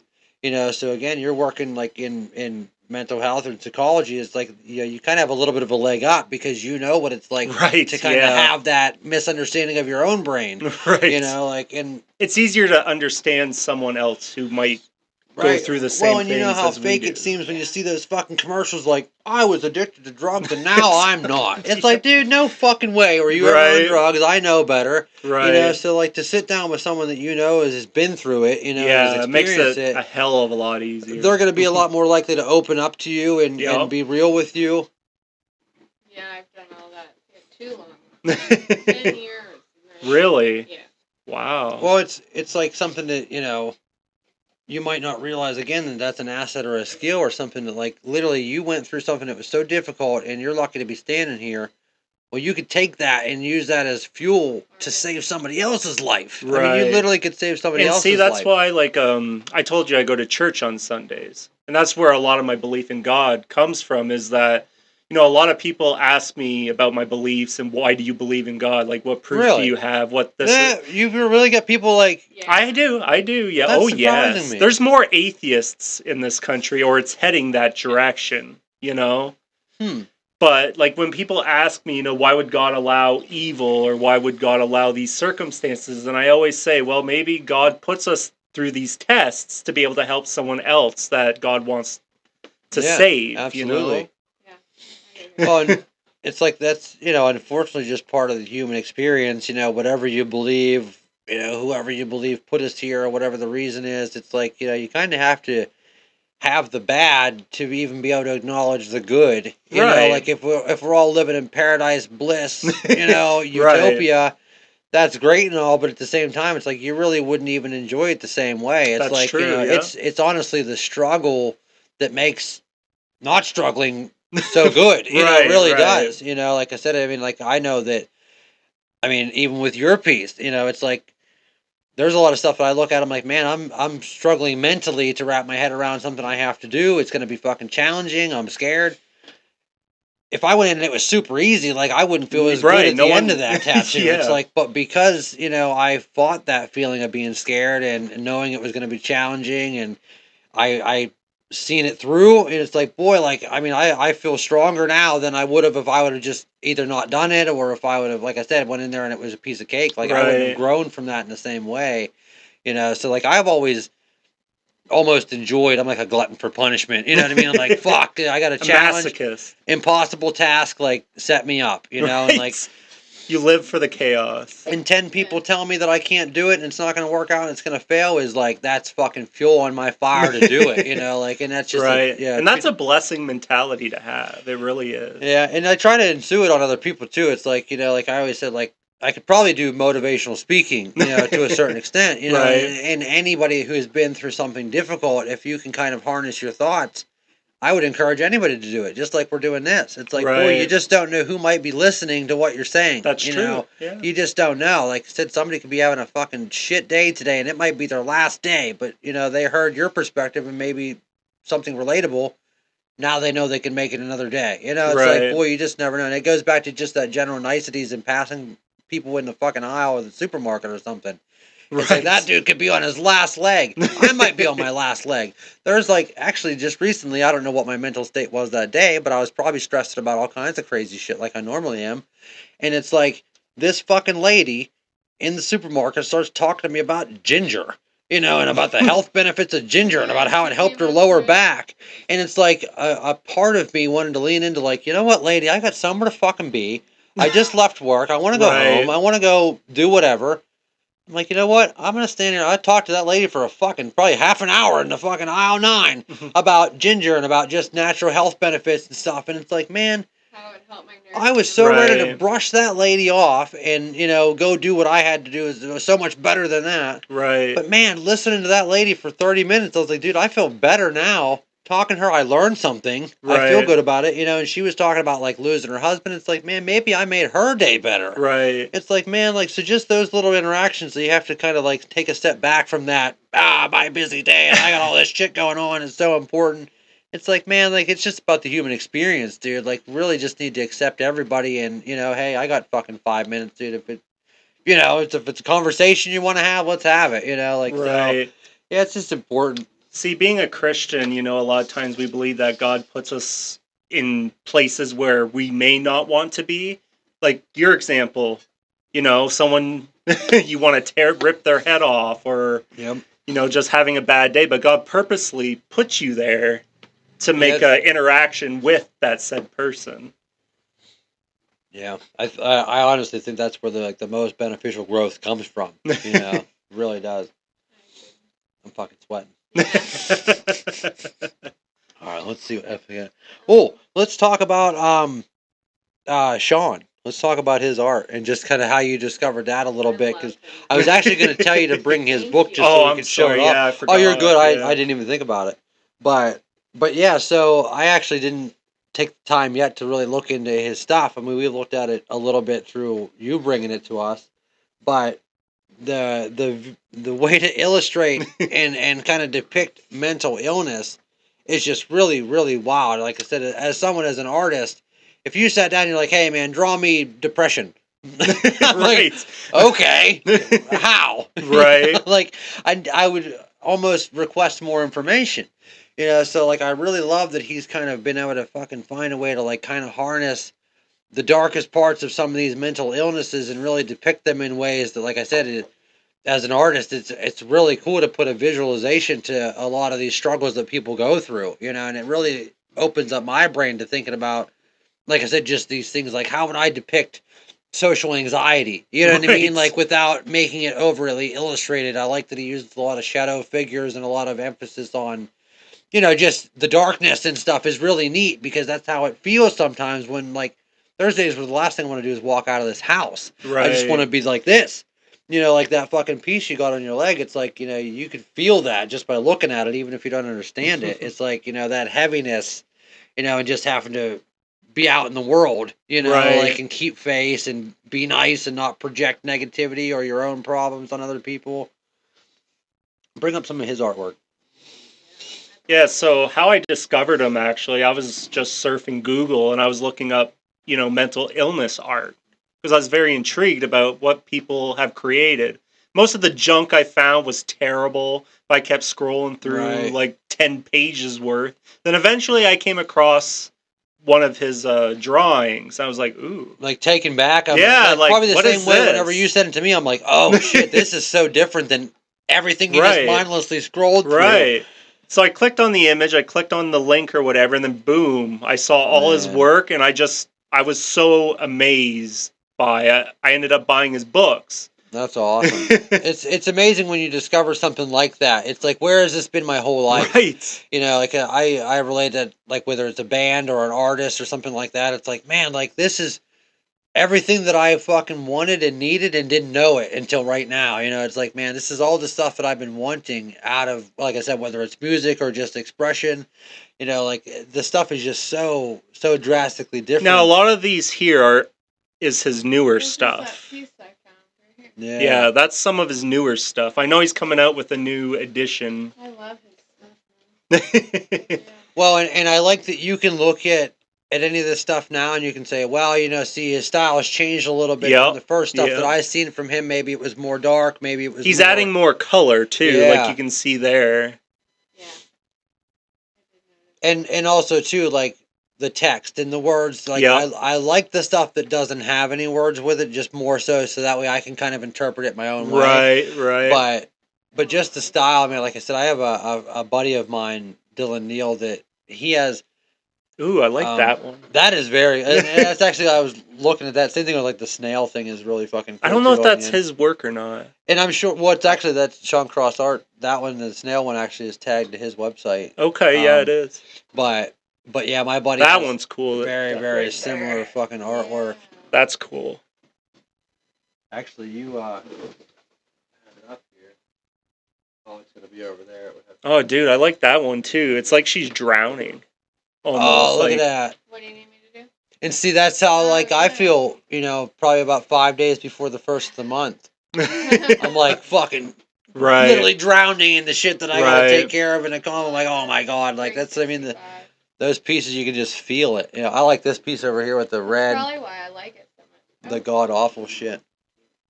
Oh, it's so cool. But yeah, when I went on his website, I was like, I wonder what he did before this, because it was all new. Right. Like he's new to doing this kind of art. Well, I was gonna say you could actually even pull up my buddy Dylan's Facebook page. Actually, yeah, yeah. You don't got to put my Facebook on blast necessarily, Oh, but you well, could let me you could get it down and do get this. Dylan Neal as his name. But he's an incredible painter, and like my whole life, I looked at his stuff, and it's like, boy, like your head is in a space that I could never enter. Right. You know, and it's like, it's just like I said, just a different realm. What's To his go up name? there, Dylan Neal. DYLL. I'm trying. It's not like And what's cool too is like before he started drawing, he was an ER nurse. Oh yeah, So he experienced a lot of these. so I like this about you too because I'm the same way. Whenever I find somebody, like not only like try to go to their origins, like you know find his original work, find it, you know where he started, but also just to the first one up there, just to find out like his background a little bit, you know, because again, you know, I mean, to look at his artwork, you'd never think that maybe he worked in the medical field or you know, so like to think that he started actually working you know, in the ER, which I mean, I could only imagine some of the trauma you'd be experiencing in their Right. day to day. Is it just lagging? Yeah. No, I'm sorry. You know, so like to be able to take that, because I think about like, I mean, really any job, but those kind of jobs, especially like that, you carry that weight home with you every day. Like, you know, the stuff that you've seen or experienced at work. I mean, you might be seeing people at the end of their life, or you might be seeing Yeah. people in their worst scenarios. It's like, man, like, and then you got to go home and fucking sleep. You know, Images or like, something? yeah, Steve, I'm sure some of his artwork's on here, and I can cut out any of his personal stuff, and it's, you know, but yeah, I thought there'd be more fucking artwork on here. Sorry, Dylan. Well, it's Yeah. not being recorded yet. Oh, okay. Way to post all your fucking artwork there, Dylan. Is that one Fuck. right there? On That's the left? one there, but like I'm telling you, he puts months into some of his pieces. Right. And it's like, man, like, and some of it's got like maybe 10 or so different mediums on it. Oh, He's like damn. started in colored pencil, then started painting it, and then Right. started inking it, and then fucking microwaved it, and then yeah, like he's such an interesting character. And like if you think of any formula of creating art, he's on the total end of the spectrum. I mean, he's just doing things that nobody's doing. Like, and unfortunately, small town, no recognition. You know, like I mean, if he had the right platform and the right place to put his artwork, I'm telling you, huh? Yeah, he's fucking awesome. Him and his actually this, you know who this is? This is Kelsey Neal's brother. You know, and they play music. I mean, they're creative types, man, and like the whole way through, like I've known him for fucking ever. Post more of your artwork, Dylan. Damn it, you son of a bitch. Yeah, this is the last row here. I can't move the mouse. I tattooed this motherfucker one time, this big piece on his neck. No. And he had the hiccups while No I'm way. tattooing him. I'm like, No. well, I was like, I guess I'll just Oh. tattoo you That was in him. between fucking bumps because I can't sit here and wait for you to lose them. I'm like trying to scare him. Drink some water, dude. I don't know what to do for you. Maybe just go to his regular page. I don't know. I mean, he needs a fucking place to put his I artwork. was trying I'm with telling the you. mouse. You know, and he'll go through slumps too, where I'm sure, like, you know, like I go through slumps too, where I'm like disgusted with everything that I do. I'm like, Right. nah, I'm not posting anything. I hate everything that I do. You know, and then I got people walking in like, Yeah, why didn't you wow. post that picture of the tattoo you did for me? It's like, because I'm really self-conscious, okay? It has nothing to do with you. Right. You know what I mean? Like, I Aw. look at it, I'm pinch zooming, I'm like, there's like one little minuscule thing Right, that's not absolutely right. perfect. Fuck it. I can't post it. Yeah, it's like, you know, I get too much in my own head sometimes. Fuck it. Yeah. Too bad, Dylan. I researched it, but I don't know if you want Yeah, to try and go that'll back. be all right. Big hockey fan. I seen that, Yes. like, you had actually found yourself in the crowd Yeah, I did. at a hockey yeah. game. So was that like a televised thing, and you had just found It yourself was, on yep, TV? yep. Cool. So that's the Erie Otters. They're part of the OHL. Oh, that's in America. Yes. I just assumed that was Canadian no, hockey. It was here in PA. Okay. In Erie. They're a part of the OHL, which is the Ontario Hockey League.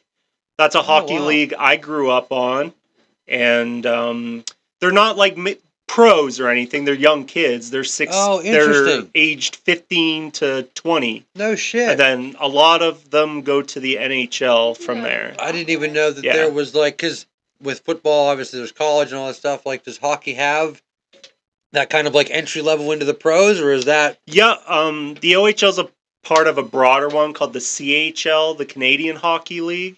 Huh. And they have American teams like out west, east. No shit. But Yeah. yeah.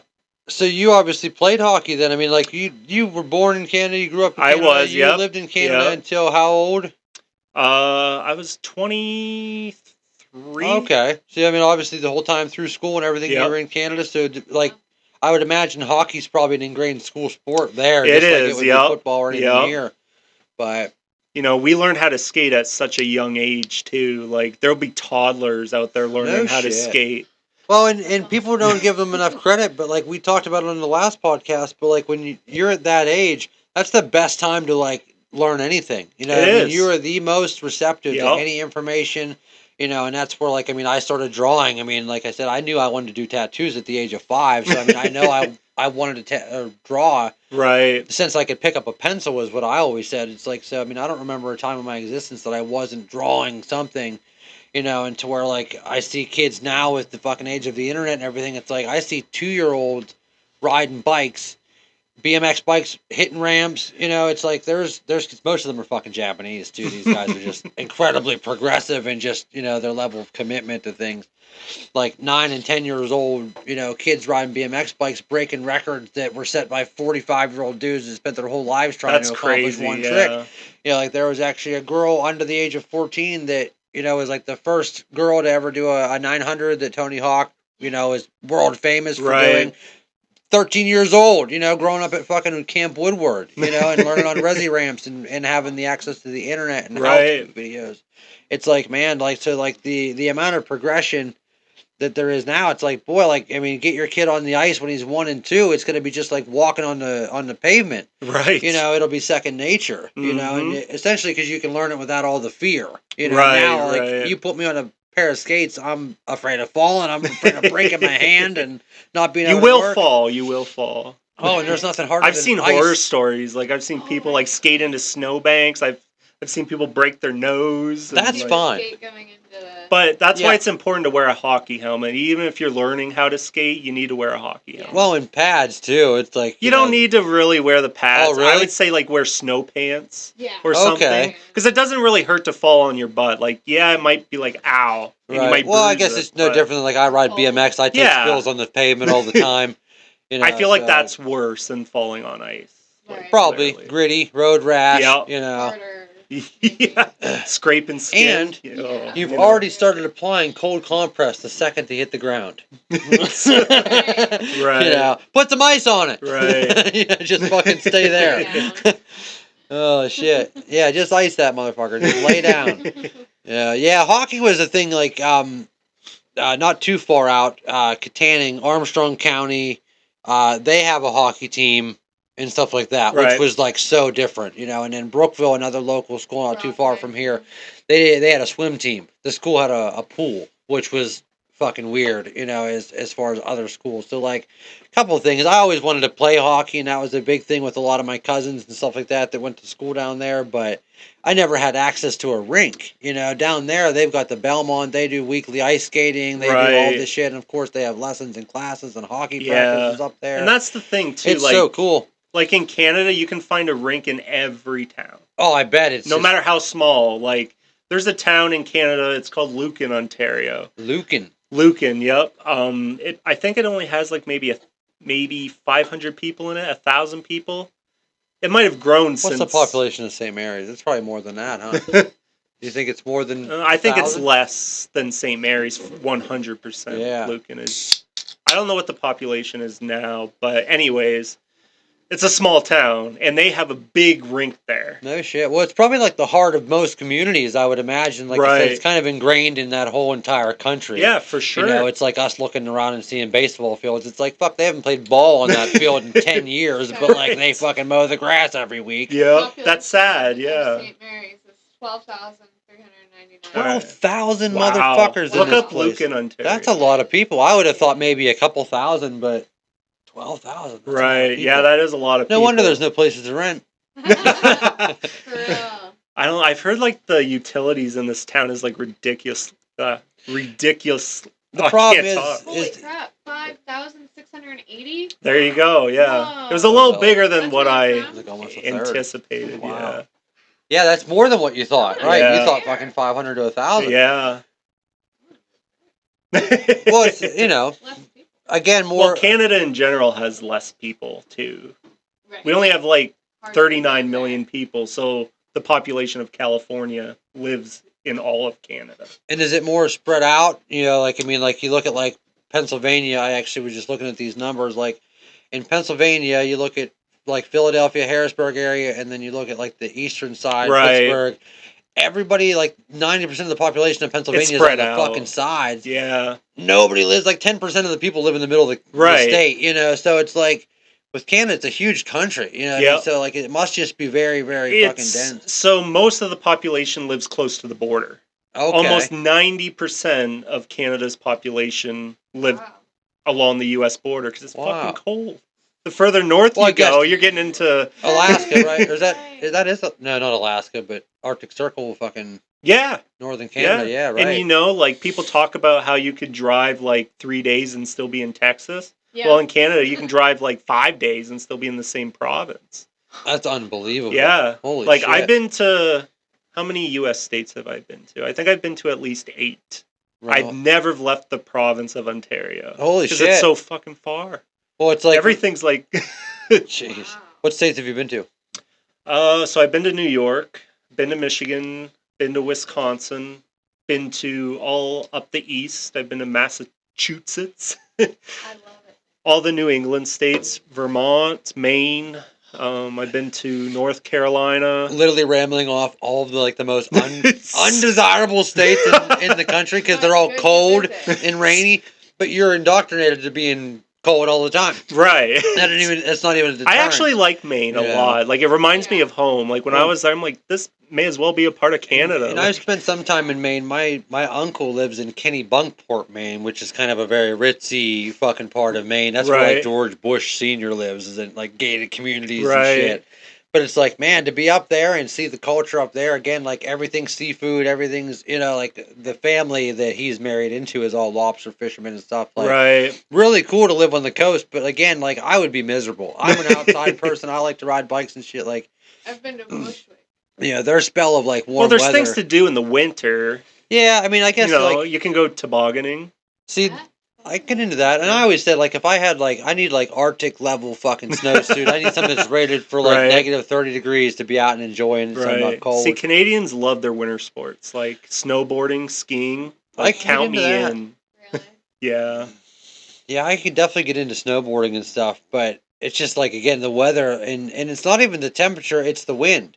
You know what I mean? The wind is Right. Yeah, the wind's brutal. it kills me. Yeah. And is Canada, most of Canada's wood? Is it wooded areas? Is it more like Pennsylvania? Or is it Depends where you are. Like I said, I guess I'm most thinking more majority of the British Columbia. population's along the border. But as soon as you go further out, like north, it's all wood, like Man. trees and forests. That's awesome. Yeah. Yeah, I always wanted to go. I remember whenever they made it to where now you have to have a passport and stuff to get Yeah. in. It's kind of weird. Thanks, you know. Obama. It's- Well, I actually just seen a clip of Obama talking about government efficiency the other day. Right. I was like, see, and it's not a new idea. Right. Every running president said, we're going to cut the waste. It's, Right. it's who's saying it, it's the rhetoric, it's the tone of voice.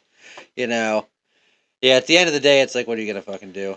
I mean, I can only bitch about the stuff that affects me directly, and that Right. usually comes down to just cost of supply, I can usually see, because unfortunately most of my needles and stuff like that come from China, most tattoo equipment comes from fucking Taiwan or, India, stuff like that, so, a lot of the stuff you'll see the shipping price fluctuate or, the price per Right. unit fluctuates, and it's well, it's something that I can't control, so therefore I'm not going to dedicate much of my time complaining about it because at the same time But they're see, going to that charge affects me. consumers, Well, and it would eventually, and it's we talked about the rate of utility and stuff like that. So I mean, I have to compensate obviously for my overhead, and I talked about it on the last podcast to where if I'm renting a place here, my electricity is a certain rate for residential, the same exact electric that I get at the shop from the same exact company, and it's traveling roughly the same distance. I don't know where they're Right. sending it from, but it's 3 times higher. My utility rate for commercial for the business Right. is way higher than it is That's for here. crazy. And that's across the board for utilities, for electric, internet. I mean, I don't care if it's garbage. Every bit of,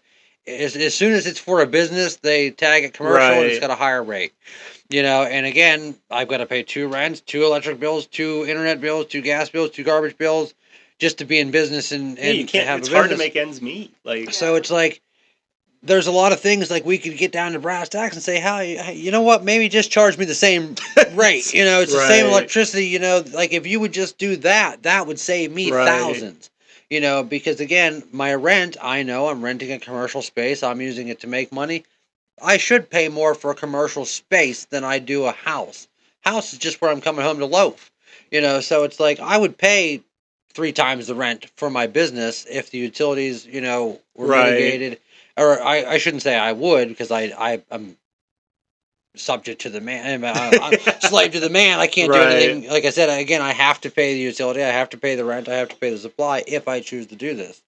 I don't want to do it and I, don't like it, I'll go work at Walmart or something. So it's like, if you want to be in business, you're going to always be at the bay of the cost of supply and utility. But what I've noticed, and now there's 12,000 motherfuckers living in this town, renting places and all of this stuff. So it's like, that's a lot of people. Every single one of them people, or at least half of those people, need a place to live, need a place to work. So it's like you talk about availability of jobs, availability of places to rent.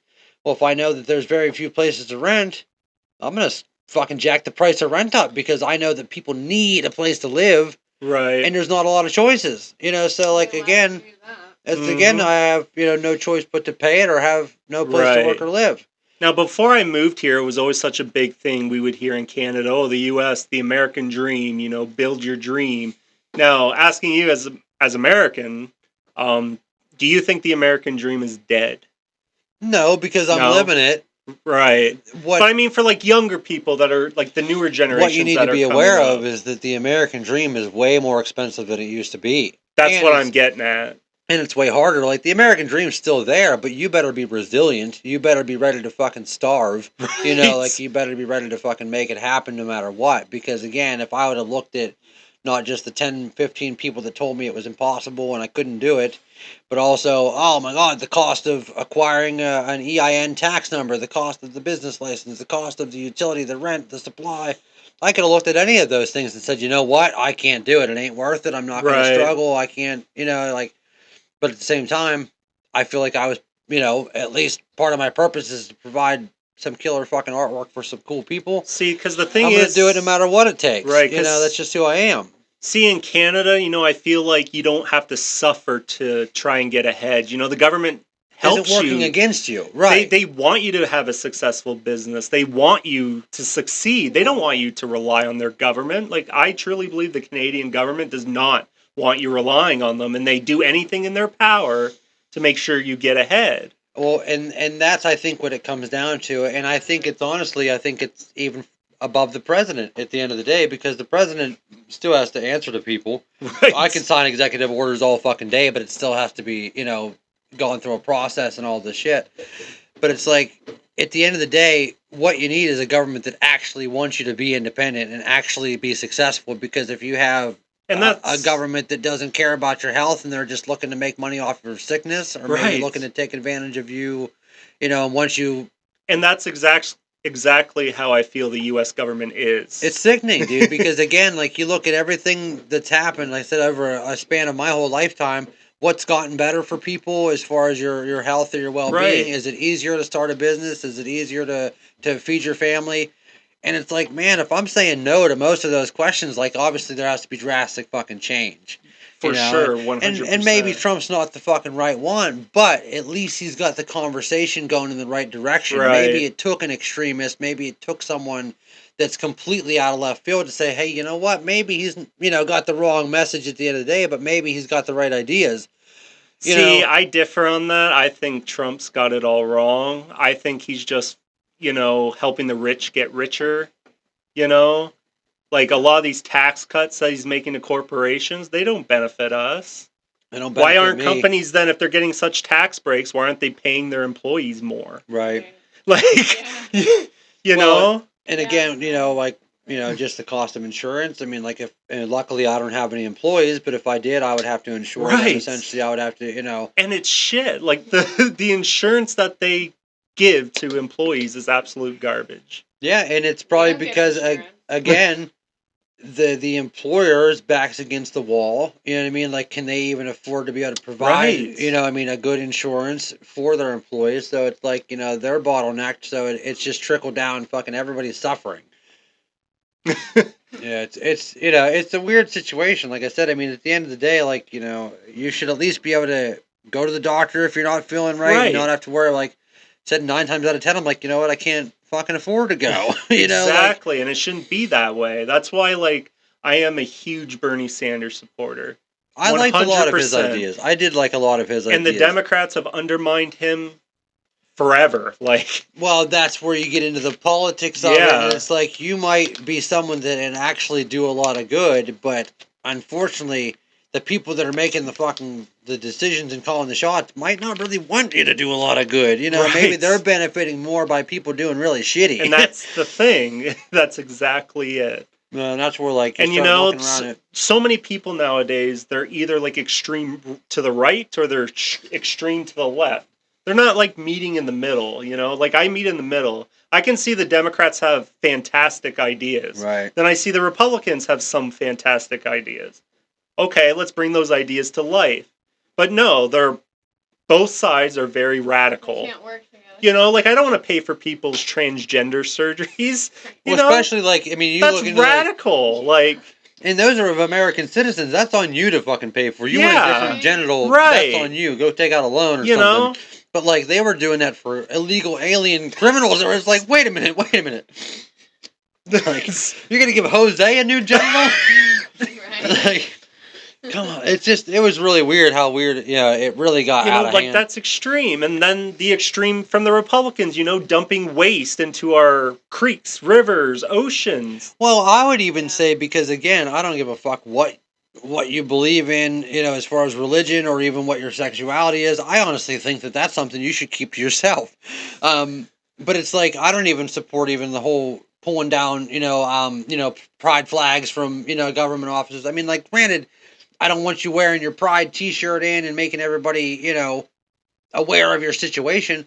But there still has to be respect for certain groups. And, it's like, so there's a lot of stuff, like I said, that, like, you need to go in there with a fine-tooth comb, not a sledgehammer, and be, demonizing a whole population of people. Because, again, the transgender shit got out of control. But there is a lot of people that are struggling with things that maybe they need the right kind of help, not necessarily life-altering surgery, but maybe find out some. This is like one of those topics that's very tough, because I consider transgenderism kind of. How much is a transgender surgery? Just out of curiosity, I would like to know what it costs. Right. Because I don't even want to know how many they've done. I bet you it's at least 50,000. But I know how much it costs to have a baby. It's not cheap. I mean, they're just opening up and taking something out that you made yourself. Right. Like if I have to put a whole new fucking unit on you, that might be more expensive. How much does it cost? Between $6,900 and $63,400. Depending on what you need, maybe. I did say 50 to 100 maybe grand, so I was kind of in there. It's cheaper to become a man probably than a woman, because there's only one thing.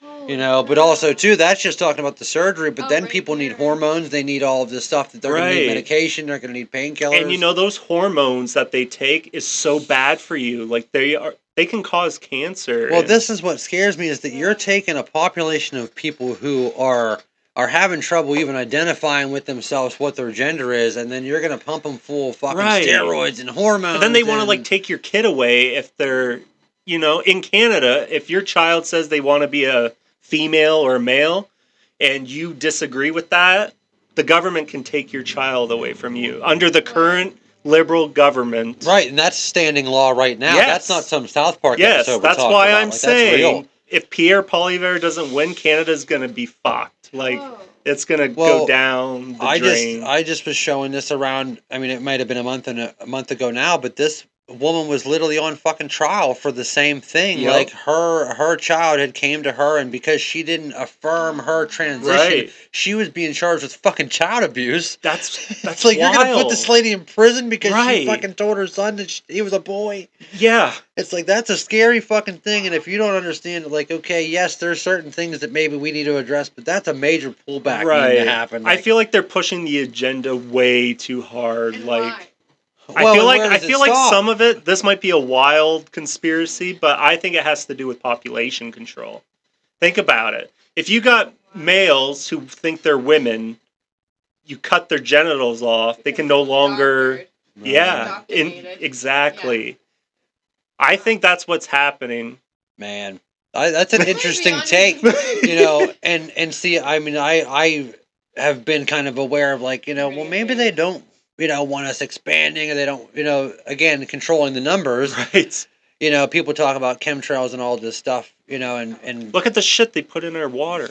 everything. Exactly. The It's in food we eat, the everything. United States is the worst country 'Cause when even it the- comes to putting chemicals and even other the hormones and stuff like that too. If you look at like the age of Mhm. puberty used to be like 16, now it's like 9. Yeah. You know what I mean? Like, and They're children. Like, let them be children. that's Like, 100% directly. and where are they getting the idea that they're not a girl or a boy?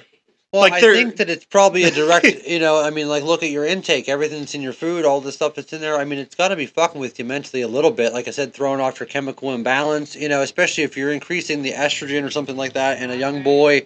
Maybe they're going to start to have feelings that Yeah, maybe but a is it normal coming boy. from their school? Are teachers Right. pushing this agenda? Some of them were. Somebody's got to put the narrative into their head, right? And I mean, like, you got to figure though, like, how long ago? Not that long ago, you're walking into Target and seeing all this transgender shit was just put out in the middle of the aisle for everybody Right. to question. You know, like to where before I didn't have to explain to my 6-year-old what a fucking transgender was, Right. but now because it's all over TikTok and all over You have to. everything, Like, it's... it's really weird. I never thought about gay people or nothing like that growing up as a kid. Right. I never worried about any of that. Like, I was always told, don't talk to strangers. You know, like, that was, like, the biggest thing I had to worry about. Like, am I going to get raped? Right. And I think a lot of people have taken those issues, like, harshly. Like, I feel like a lot of people that are gay have gone through abuse. Like, Oh, yeah. you know what I mean? But, like, nowadays, I feel like... I don't know what I'm trying to say. I kind of lost my train of thought there. Well, the weird thing, in I actually, you know, I don't want to, again, put him on blast, but he's out. My friend Dylan Neal, he's gay. Right. And it's something like that to where I actually just recently tattooed a girl, again, gay. I'm like, listen, can I fucking talk to you for a second? Because, like, how do you feel as the gay community? Because I just, again, seen another fucking video, viral, stupid TikTok shit, and it was a transgender woman, so she identifies as a male, but she's a gay male. So it's a transgender woman identifying as a gay male. Now So that's it's a confusing. woman sleeping with men, so you're straight. Oh, no, I'm a man and I'm gay. Right. Like, so wait, as a gay person, are you offended? Right. You know what I mean? Because, like, now it's a slippery fucking slope, you know, to Right. where, like, okay, how do you tell me, like, okay, if you're a woman and you're dating women, oh, no, I identify as a man, a straight man. So you're a lesbian. No, I'm a man. Like, Right. like, it's not adding up. You know, it's the same fucking thing. You know, if you're a woman and you're interested in other women, why do you got to pretend to be a man to do it? Was that just so that, like, socially you don't have to say that you're gay? There's been studies done that show that a lot of people who are like transgender and stuff like that has a lot to do with their childhood, Mm-hmm. in how they were raised. Did they have a father in their life? Did they have a mother in their life? Those play critical roles in a child's psyche. Right. Well, especially, I'm sure, in that developmental stage. I mean, like, again, that's, like, the most important part of your development is in those early stages to where, like, now Right. you're starting to question, you know, what I mean, like, we wondered about it 10 years ago. Like, is someone growing up in a household with 2 dads or 2 moms, you know what I mean, in all honesty, going to have any effect on a kid's psychological development? Because obviously you're going to go to school and you're Right. going to meet other kids that, I don't have 2 dads, I only have 1 dad. Right, and it makes a difference too, like having a mother and a father, because a father, you know, is a little bit more tough, you know, on It's a 2 child, and the different mother parenting. is supposed to be soothing and comforting, and Yeah. so you got to have that balance. Well, and it's something that you take. I think it's something. I mean, again, I tend to lean in towards like evolutionary things like that, to where like evolutionary. Well, again, the mother is the nurturing type, and the father's there to teach you how to be tough and teach you how to accept things that you can't change, and the mom's there to essentially coddle you and stuff like that. So if you Right. don't have that differentiating relationship, or you don't have that kind of structure in your home, and you have two dads, and maybe they're both big softies, and maybe neither one of them, I saw these people on Facebook. They were 2 men dressed up as Well, beautiful women. if you but talk they were about a man. the term, this toxic masculinity, to where, again, me growing up, I always thought that was healthy. You know what I mean? Like, I did something wrong, my dad beat the shit out of me. You know what I mean? Now I know not to do that there's a anymore. limit to that. You There's know what I mean? definitely a limit So to it's that. like, so is it toxic for a father to be hard on his son and say, hey, listen, you're a man, there's certain things that are expected of you, you got to be able to grow up and take care of the Right. family? That's healthy, as opposed to, beating it into you or abusing you physically or mentally. Right. So it's like you have to be able to understand that there's a balance and there's a line to be drawn with everything like that. Because like I can be hard on my son and I can tell him, hey, listen, like suck it the fuck up, quit crying and get to fucking work. Right. That doesn't make me toxic or unappreciative or I'm not unsympathetic to his feelings, but I know as a man in the real world, you gotta, Right. So it's I like you feel gotta find that balance. It's a really weird thing now because you can Right. be really demonized for, the way I was raised. Like I said, I know, like, suck it up, get to fucking work. Right. And if I was coddled and told that, you know what, if you're not comfortable, you don't have to do it, I might not be as resilient or as successful as I am now because, again, if I faced by a challenge, maybe I was taught to cower and get hugged. You know what I mean? As opposed to suck it up and don't complain and just get to work. You know what I mean? Right. So, like, there is a lot of good that comes from it, and there's also a lot of, and I think it's probably case by case scenario to where, like, again, your mental capacity, how you receive that probably goes different ways. Like, I obviously leaned into it. It could have, set me a whole different way. I mean, like, it's hard to understand, like, people are so sensitive now, but again, I understand it because of the generation prior to that was so unsensitive and so harsh, There's a balance, yes, you gotta say, like, get over yourself or get to work, but I feel like there's different approaches to that kind of sentiment. Hey, like, you sit down with your kid and say, hey man, I know this is tough, but you can get through this, Right. like, look at the obstacles you're facing and figure out ways to, instead of being like, oh, it's okay, like, Right. you're gonna be okay, actually give them, advice, solid, Right. talk them through it. Communicate, Right. As back in the day, like you said, they'd beat your ass or be like, come on, get to fucking or work. even just screaming at you, and you're not really even having an understanding of Right, really what was yeah. going on or why, or Yeah. maybe what I could have done to prevent it. Because that's another thing. Like I said, like I was essentially raised, and I was fearful of my dad every day if I didn't do something. I'm like, oh my god, I didn't fucking sweep the fucking rug. Yeah. He's gonna come in and scream at me. It's like maybe if you'd have said, you know what, I'm only this hard on you because I want you to understand that someday you're gonna have your own floor.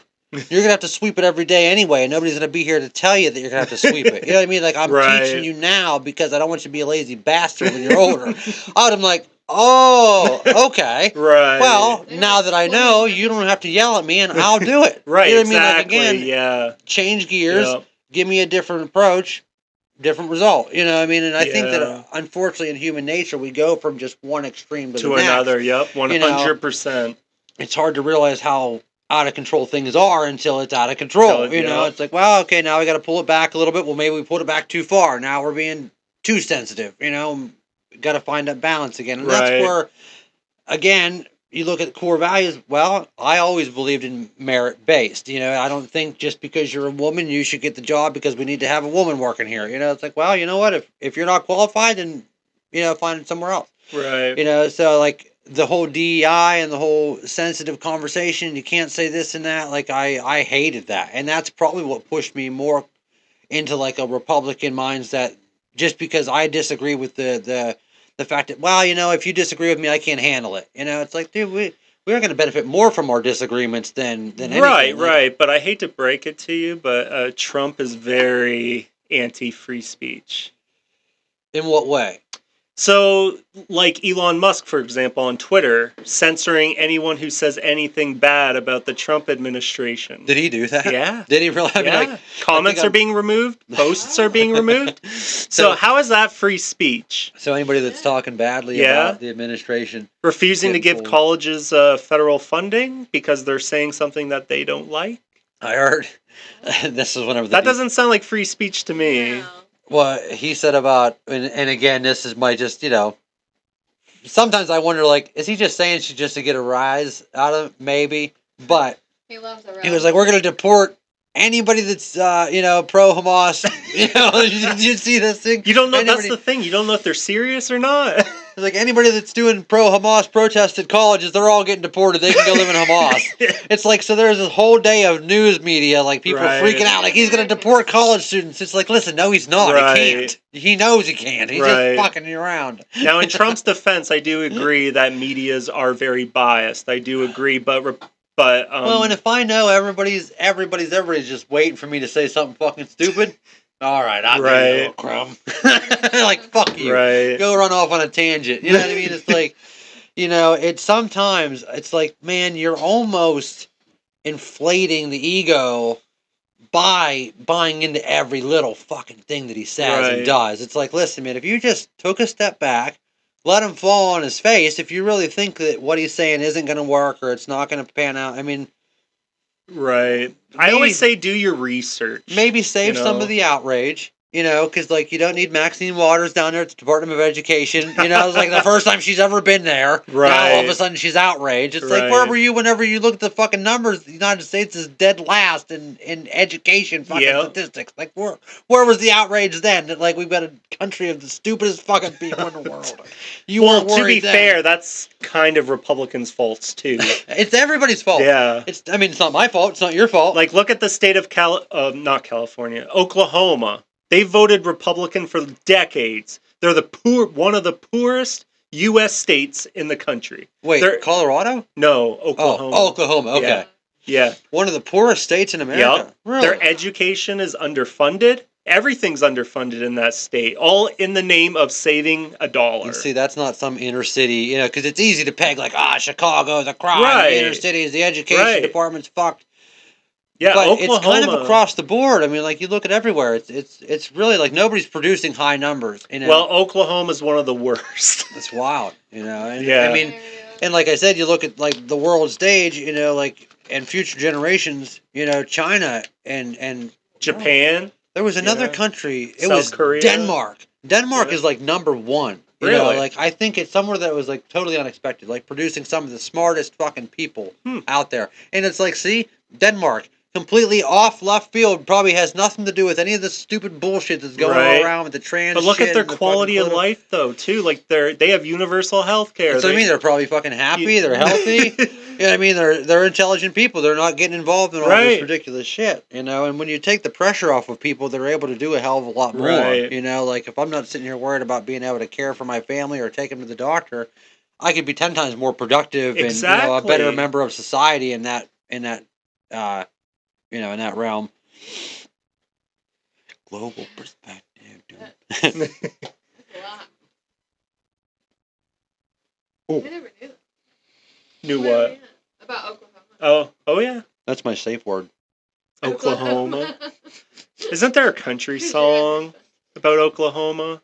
I don't know, but like way back in the day, Johnny Knoxville Jackass days, they had a skit where they had some BDSM, whatever, bondage hooker in there, and she's like whipping them, and that was the safe word. That's a long word. Oklahoma. That's too long. Yeah, that is. Yeah. Like I would have got killed or murdered. Iowa's better. Ohio. It's long too. I don't know. If you emphasis the O. Right. Let's see. All right. Oh, closing reflection. What's one piece of advice you'd give to someone working in the mental health and caregiving? I would say to be understanding. Try and actually listen to them. A lot of people that go in there, I notice, they don't take the time to get to know people.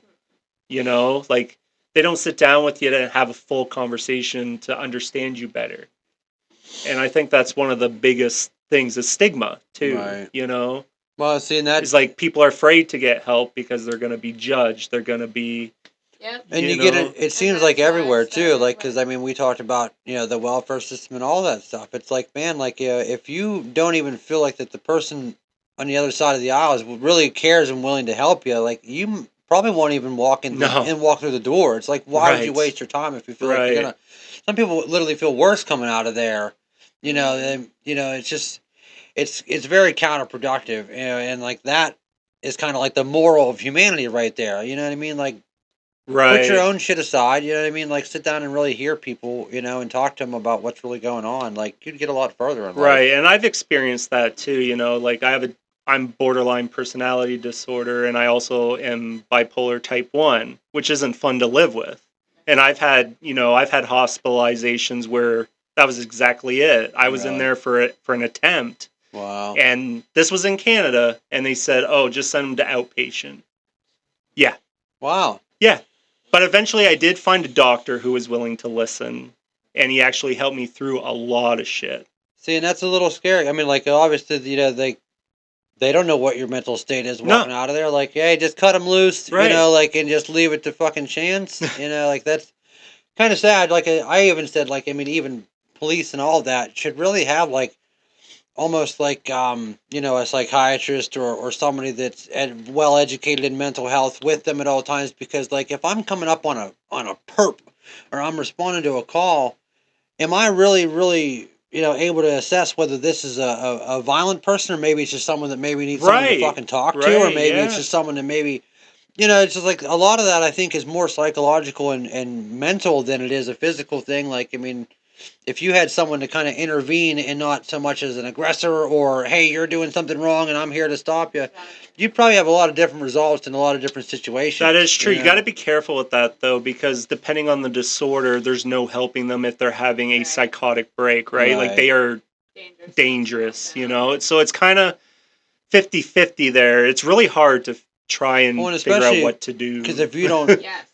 If you don't know someone with a predetermined diagnosis, right, you have no idea who the fuck they are when you're pulling up, and that person might not even know. Again, if you never went and got any help and were actually diagnosed, right? I mean, you they could may be not dealing even with know there's something, anything wrong with them. Yeah, So yeah, I mean, you figure you're looking at somebody on paper. You're only available, your only available information is that's only you work with. So if you don't even know what they're dealing with or what's going on, then I mean, I do notice though, like U.S. police, are very, kind of shoot first, think later. Well, and as wrong as that is, I mean, again, it might just be the way that things have been handled, the way that the system's structured. I mean, like more fear and self-preservation than it is maybe take a fucking step back and understand. Right. I feel like they're undertrained, like you were talking about. Like they need maybe more don't training. give everybody a gun. That's fair. I mean, fuck. Maybe entry level weapon or something. Someone's like, I feel like they just hire like trigger happy people. Yeah, I say for the first 4 years you get the nightstick, you get the baton, right.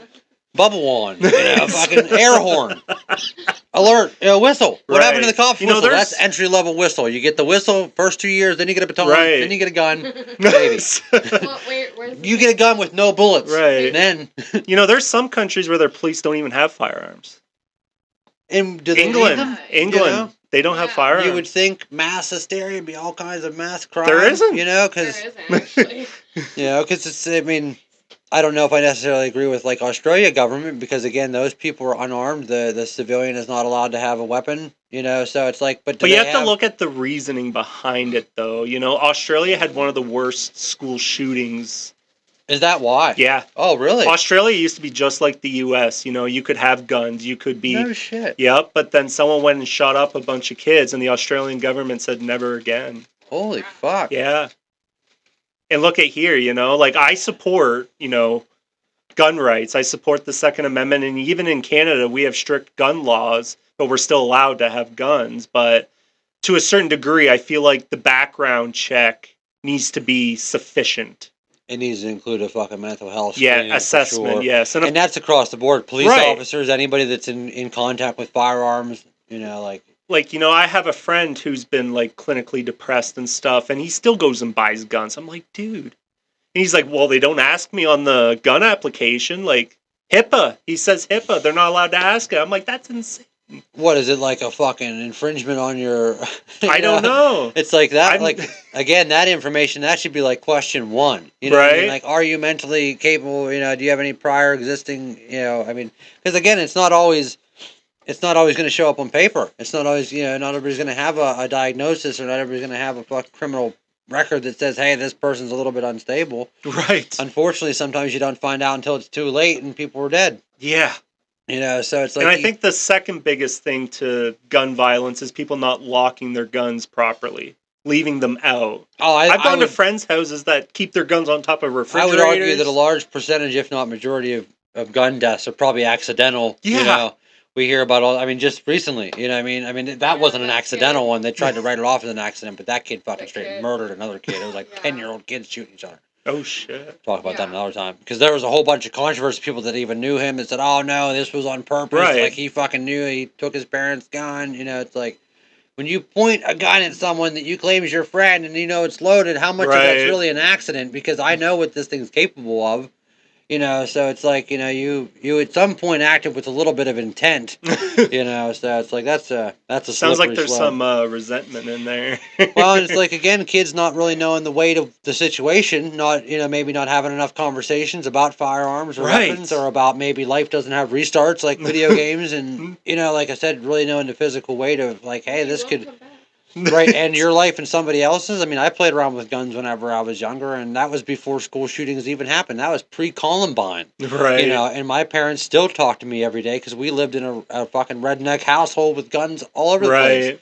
And they weren't locked up. I mean, they were essentially locked in my parents' bedroom whenever they weren't there, I guess, but they were just hanging on the wall, but I never had a fucking single inkling once to harm myself or anybody else, and again, conversations about the seriousness of it and not, making light jokes about having a gun or playing around with a gun. Right. Never even crossed my mind. It's not a fucking toy, so it's just like one of those things, like anytime that you're in the vicinity of that firearm, you're acting consciously, Right. for yourself and other people And that's around. the thing, Canada's very strict about their gun laws. Like, Are you allowed to carry?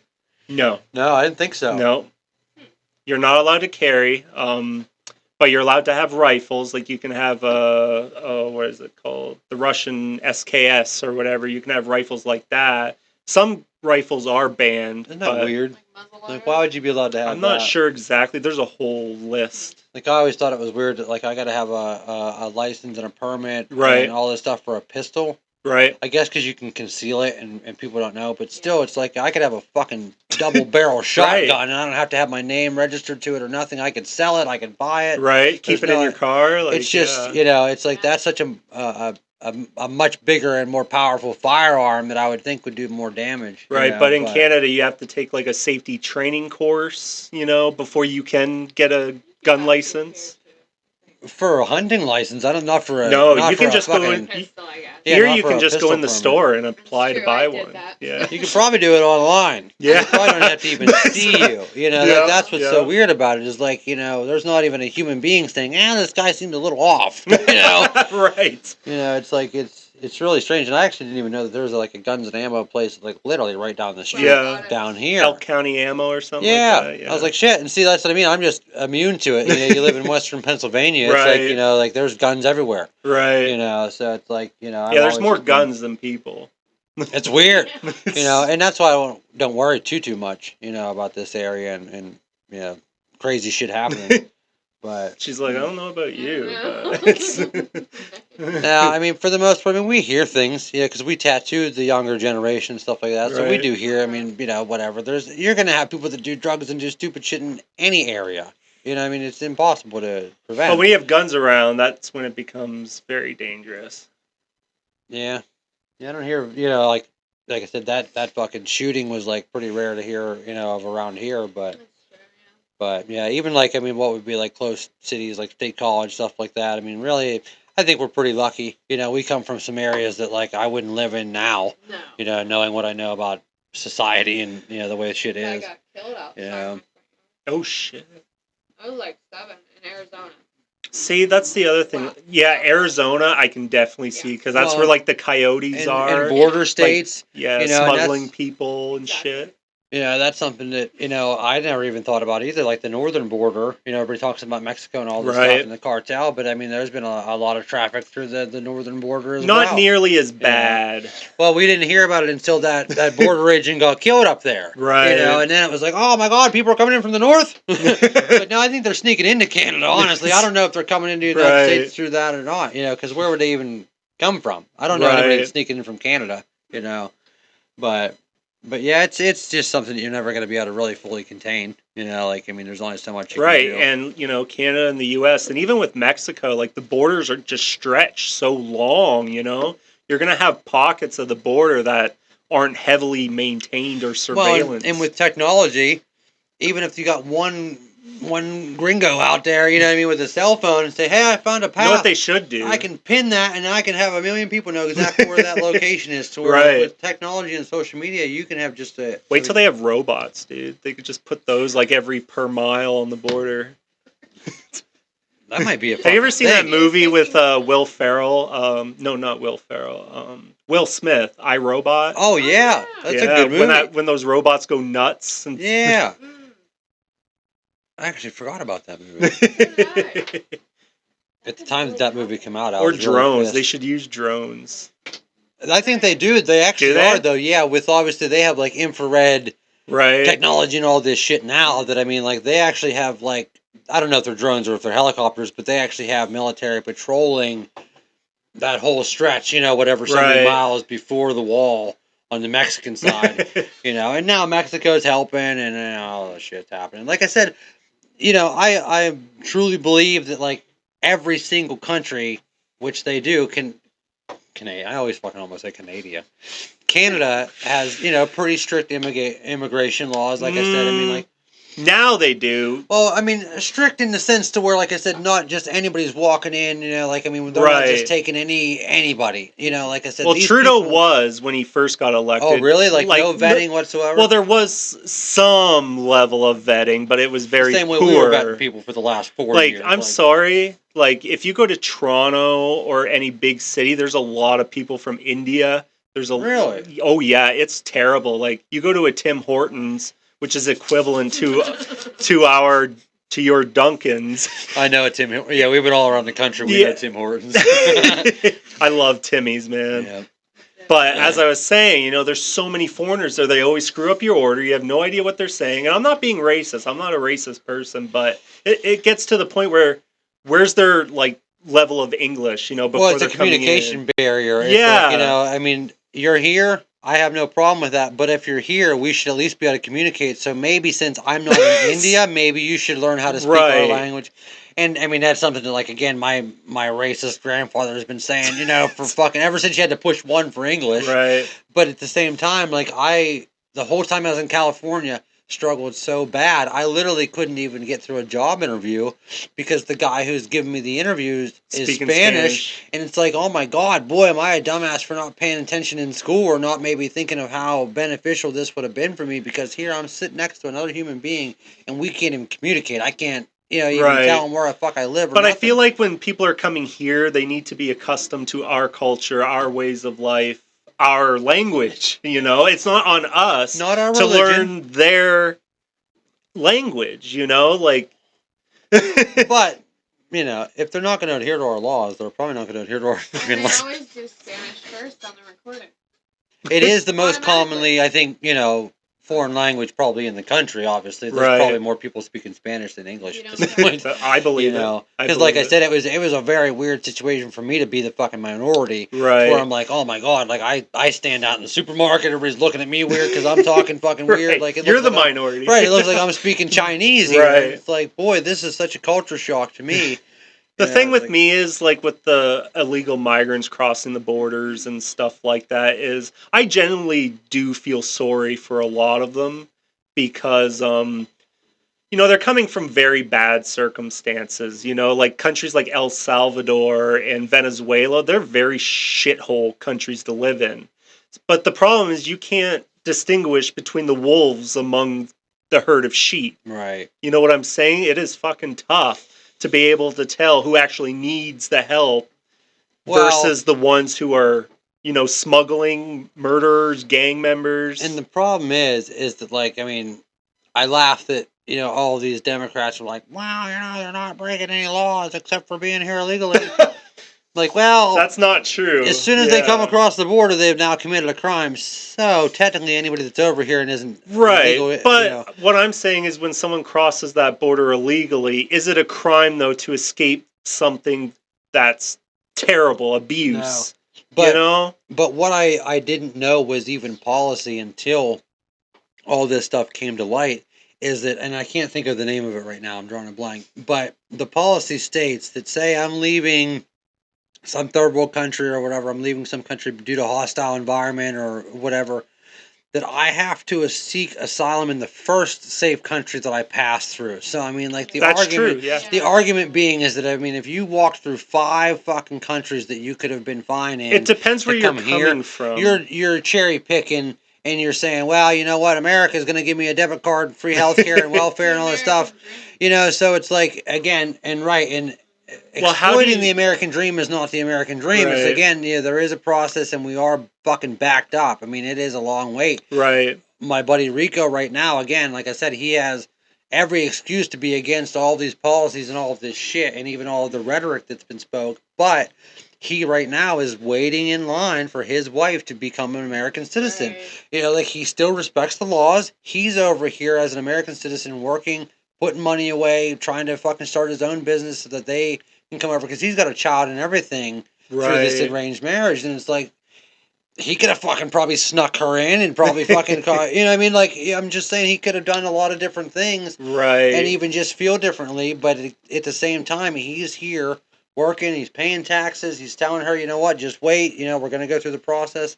And it's interesting to listen to him speak about just that process of how she's going to become an American citizen and how long it takes. And, Well, it took me 4 years to come here. and Do do and you I was have living dual here citizenship? illegally. You were living I illegally? was the first See? time I came. The first time I crossed or whatever, we switched it up. Originally, when I applied for the process, I was doing it from Canada. Okay. When COVID hit, my lawyer's like, "Look, they're gonna close this border down." Right, He's so- like, "You need to get your butt over here right now, otherwise Oh, you'll wow. be stuck in Canada until this whole mess is done." So I did what my lawyer told me to do. I Oh, came. shit. That's kind of, I mean, right. I mean, at least, like you said, they're going to close it all up. Yep. You could still work the process from here. Yep, we changed it, switched it to here, but I wasn't allowed to work. If I got caught working, I'd be an automatic deportation. Well, because you're not legally in this Allowed to country, so work. you couldn't be, right. I That's couldn't do crazy. anything. You don't have your green card. Yeah, I didn't have a work visa, nothing. I couldn't do And anything. see, there's probably so many people before this whole administration shift, too, that I'm telling you, like, look at even just one place like New York. Look at how many people have probably been living there undocumented for their Right. entire lives, 30 fucking years, probably 40 years, come in with their parents and shit like that, and just now all of a sudden, like, getting fucking deported. And it's like, these motherfuckers have been working. They may as and have well been part stay, of society you know? and have been contributing a lot of them Yeah. because I mean a small percentage of them I think are exploiting and criminal. Oh yeah, but the I think majority even of them want to work. Americans are exploiting. I would fucking way more Americans are taking advantage of our government than probably illegal immigrants. Right. But it's like any person that I've ever could make the assumption they're an undocumented or illegal immigrant. Those motherfuckers are working harder than myself or probably anybody else that I know. I mean, they're in the fucking, whatever, the bodegas, they're in the shops, they're running fucking stores, they're starting businesses. It's like these people come over here and they're actually contributing to the economy and the local community. So it's like there should be a faster process for these people who are motivated and are here for the right reasons and want to do things right. Right. It's a shame that you have to go through this long process and you're ready to work, you're willing to work, you want to pay taxes, you want to contribute, you wanted to be an American, but you couldn't, Like, it's like, so there's a lot of bottleneck there, no wonder people just say, fuck the system. Like I said, they come through, they get their little, you got to appear. They say most of these people got 2 years before their court date, and like you think that they're checking out to see if these people come back. No. There's no system. There's Who knows no where vetting, these people go? So it's that's why I say, like I said, it's hard to distinguish between the wolves among the sheep. Yeah, and again, if there's so many people exploiting the system, well, hey, they're letting all these 50 people across. Like, why should I wait in line? And it's like I said, they found out they literally created an app and they're like calling it like the Ticketmaster for fucking illegal immigration. Like literally, you could fucking book your fucking trip across the border. To where like they're with social media and TikTok, they were actually telling people how to fucking get across. And it's like, man, like, you kind of need all countries to kind of work together. Did you see that? Who the fuck was it? They wouldn't even take their people back. Venezuela, probably. Yeah, or something like that. It was like, well, so then again, you accept the fact that these are not good people. You don't want to house them. You don't want them fucking up your economy. You don't want them in your jails paying for them. I think half the battle is, too, our adversaries, like China, Russia, a lot of these countries are probably sending these bad people to our border on purpose to create chaos. Why wouldn't Venezuela, especially if you're a smart individual like China and Russia. Yeah. Just sending these people over. People think they're going to send bombs and shit. It's like, no, listen, this is like where people talked about, this chemical warfare and shit was going to be the future of warfare. It's like, well, what do you think strain on the economy fucking does to a country? You know what I mean? What do you think about putting us into crippling debt? You know, it's like, Right. that's how you really fucking, become a superpower country. Like, whenever you see China's progression is so, I mean, their technology, even their AI and all this stuff. But their people live very poorly and they're censored and Well, they're not, they're not happy. They're not free. I mean, not in the sense that we are. right. But that's in the sense of. And I heard, I don't know if it's true, but I'm just going to throw it out there. I'm pretty sure that China selects like who you're going to be.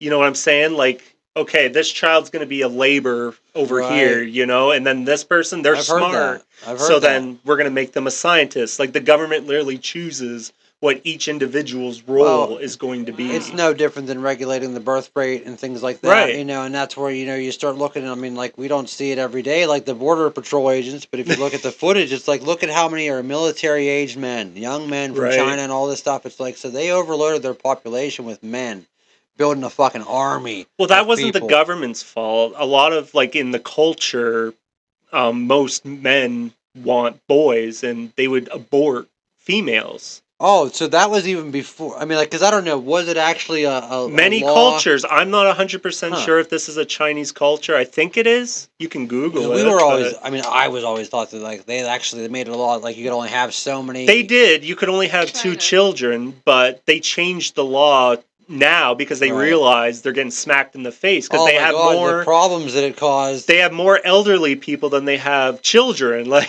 well, and slowing the birth rate if there's more men than there is women, so it's like, But half the problem is a lot of these countries, they want boys, not girls, and they'll abort. Well, more productive in the workforce, I guess. It's again all about the economy. Holy crap! All restrictions were lifted on June 26, 2021. Thus allowing Chinese couples to have any number of children. Yeah. See? Holy liberated. crap. So because now, they need the numbers. But see, that wasn't that long ago. Yeah. I mean, that was fucking, what, 4 years ago? That law came into effect back in the 80s, how long was I that? think? I wonder how, I was going to say, I wonder how long that was in effect. Like I said, 1940. See? I mean, that's 1940. Holy hell. Yeah.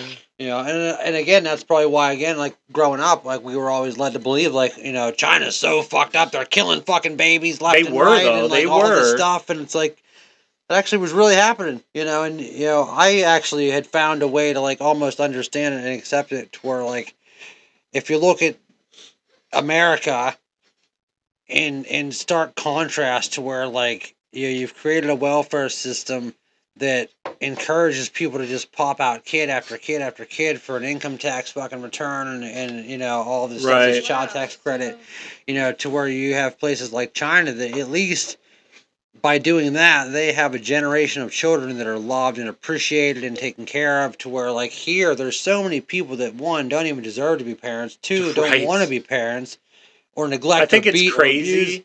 Well, this is interesting too. I didn't want to cut you off, but it's kind of similar. There is a fine for each extra child. The extra child will have limited or no education, no social benefits as enjoyed by an average Chinese citizen, so the penalties are financial. What? Like, I'm the youngest of 3. I'm not even allowed to go to school. Right. I'm not gonna waste any resources on that third generation. Yeah, that's crazy. Yeah. See, and that's what I mean. Like, say what you fucking want about the United States and our government. It ain't that bad yet, and I don't know if we're leaning into that, but it's like, at the same time, you have to have independence. We have to be independent of China, I mean, for resources, for jobs, for anything, because we're going to be China's bitch in a couple of years if we keep letting things go the way But see, half they are. the battle is the reason why China has grown to be such a massive manufacturer is a lot of companies move there, set up shop, and use Chinese laborers. Yeah. And, and again, that's probably been happening, I mean, far beyond our lifetime. I don't know, like probably since the 70s. Right, we've always known about slave laborers and all this child sweatshops and so shit. A lot of companies. Take it for granted for the children. They have like 8, 9 children, don't even take care of half of them. Yep. They adopt them, or they don't get adopted. It's sad. It's really sad. But would you be happier if that woman that had the 9 kids all before the age of 10, they're all employed at Nike making fucking shoes. Can't Making get 10 an cents a day. If they don't die at Nike. Hey, they're employed. They're paying rent. It's the American dream. Right. Well, what's crazy is like we used to have child laborers here in America back in the day, like 1900s and shit. Like kids were working. Yeah, that's true. You know. And maybe not, in such harsh conditions, probably not. I don't know. Yeah, maybe right. Maybe out in the fucking fields and stuff like that, right? Well, no, factories too. Like, back during the big industrialization, kids were still doing that shit. Right. And there was no safety protocols back then, even for adults. Well, there was no OSHA, right? There No, was like get your arm cut off, you're gone. You can no longer help. Well, even like I fucking talk about it all the time. Like I used to fucking paint cars and stuff like that with the dude who taught me how to paint cars. He'd been doing that since the 30s and shit like that. He'd never fucking wore a respirator. He's around paint thinner and chemicals and shit all day, breathing that in a confined box. Right. And he's like, "What do you mean, OSHA? What? What? Like, what do you mean respirator? It's how I know it's the right mixture. I smell it. You know what I mean? It's like." But before those regulations were in place, it's like nobody really knew what the fuck that was doing to you, and nobody really cared, and like you look at some of these old movies, look, there's little boys shining shoes. What do you think, sir? Can I get a nickel? Is everybody like, fucking give me slaving your kid out for a fucking nickel? Right. But at the same time, maybe a kid that young, maybe having a little bit of an understanding of like, hey, I did this and I earned that, with, depends what God they're forbid doing. we need more regulation. There's an extreme. There's an extreme, Yeah, we should have some child jobs. All those OGPs, workers at Walmart, that could be done by children. That's it's just grocery pickup. Just look, okay, this guy needs a banana. He needs a fucking rubber ducky. He needs a loofah. All right, I'm gonna get my little basket. And I'm gonna go get it. That's funny. Amazon, half of that could be done by children. The package flippers. See? Right. Yeah, literally, all you're doing is this. Yeah, this girl just got fired for saying this is all I do at Amazon. Yeah, I get paid $17 an hour to do this. She made a video on TikTok, like they pay me $20 an hour just to do this, to make sure the package is oriented right to be scanned. Right. Of course, it went viral, so viral that the company she works for seen it, and they said, "Oh yeah, you're fired." Right. You want to take it for granted? Fine. Right. Hell, I wouldn't have said anything. I mean, maybe, but who would have thought? Who would have thought everybody in the fucking universe would see it? That's the problem with that. I fucking seen this meme the other day, and it was like this amazing fucking mountaintop view, and the caption was like, "I hiked 7 miles for this view." I hiked 7 days to see this view. Right. And the caption below it is, "That's crazy, man. I'm looking at it right now. And I'm taking a shit." Like, you had to do all that to see it, and I didn't have to do anything. I got to see it anyway. Right. It's like, so that's why you get this whole fucking slew of people. You don't have to do anything. I just live vicariously through somebody else that did all the work. Like, fuck, let him hike the mountain. I'll look at it on Instagram. I'm gonna sit here on the couch. Right. I do miss the old days. Like, for me, it would be the early 2000s. Like, I really miss those days. Oh, that was a good time for BMX. That was a good time for music. Anything, really. Oh, good time for Hot Topic. Spencer's. Like, I remember when Facebook was all, like, farmland. Yeah. Fucking farmland, man. Yeah, dude. Like, my mom was crazy about that shit. Like, those were the good days of social media, man. It's because social media wasn't. I'll bring up this point. Yeah, it's true. I'll bring up this point on every podcast. But if you remember the days when you could get to the bottom of the page on Facebook, you know what I mean? When you before the endless scroll was invented. Yeah, oh yeah. You know what I mean? I forgot about that. Well, and you don't realize that that's something that had to be invented or created within the algorithm within the app. If they kept it that way, people would less likely be scrolling. You'd be like, "That's the end of it. I put it down." Oh, that's it? Okay. So what's interesting is that I read an article with the guy who invented that feature endless scroll, and he has absolute fucking deep regrets, because of what it's done to us as a society of people who get stuck. Because you look at that, it doesn't matter if it's but couldn't Facebook bring it back? Like, they could. People would lose their fucking minds. People would probably. You gotta start somewhere, right? Yeah, I mean, just slowly start. It just slowly gets slowly gets it's more diluted. The opacity is going wait a minute, it's disappearing.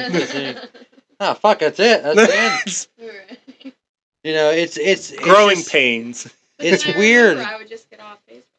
Yeah, it's Right, just yeah, weird. You don't think exactly. about when that actually I happened. feel like the first month would be brutal, especially for like the younger kids, but as soon as it gradually like they would get used to it.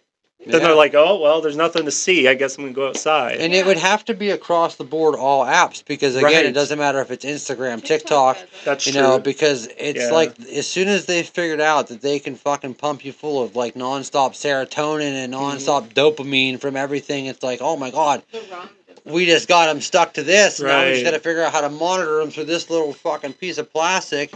And now they're glued to it. Like I can't even go to the bathroom without taking it with me. It's like, Right.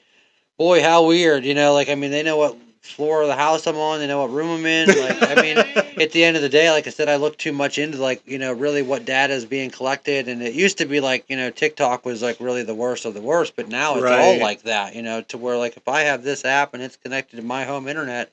Well, they actually have access to every device that's also Yep. connected to that network. They can connect to the computer, the TV. Right. Doesn't matter if that's never had TikTok on it or not. You know, and like every fucking device has a camera, a microphone, a GPS. So it's like every single piece of electronic that I have can see me at any given time, can hear me Well, you at know any what's given time. wild is back during COVID, like I was saying in Canada, everything was shut down. When they started like opening up a little bit, the government created an app called Arrive Can, and you had to put in all your information, wherever you're going, how long you were staying, who you're staying with. Oh yeah. See, and that's what I mean. Like people don't realize it. That's where it starts. I mean, like Yeah. that's where you start. Like, wait a minute, are we all sheep? like, But wait a see, minute, that they was know. during COVID. They know Yeah. everything. And it's like, again, you restrict a few of your necessities or a few of your luxuries, and Yeah. boy, you really get people to fucking pay attention and stand in line, Right. you know, and you start to notice the people that are not going to stand in line. Right. That's what I really was And like see, taking note of. I'm very patriotic and proud of that convoy protest because Canadians are usually very docile. They're not very Don't want revolutionary to be on like the fringe, Americans. like just They don't saying, like conflict. right. And to see them like stand up like that was amazing. Probably made you realize how fucked things maybe really were. Yeah. Because again, you know, in most things you kind of just brush it off. And If they didn't stop the lockdown when they did, I could swear that there would have been riots. And if you see a Canadian riot, you know there's something wrong. Right. Yeah, I mean, like you said, I mean, like you go back to just you know people that like naturally happy, accepting, Right. pretty much, Yeah, you know, docile. okay with things. Yeah, that are, they don't you know, like conflict or to fight, and then all of a sudden they want to fight. Like there's an issue. Yeah, because here in America we're so desensitized because I mean, like somebody could deny you a Starbucks of coffee when you're outside picketing.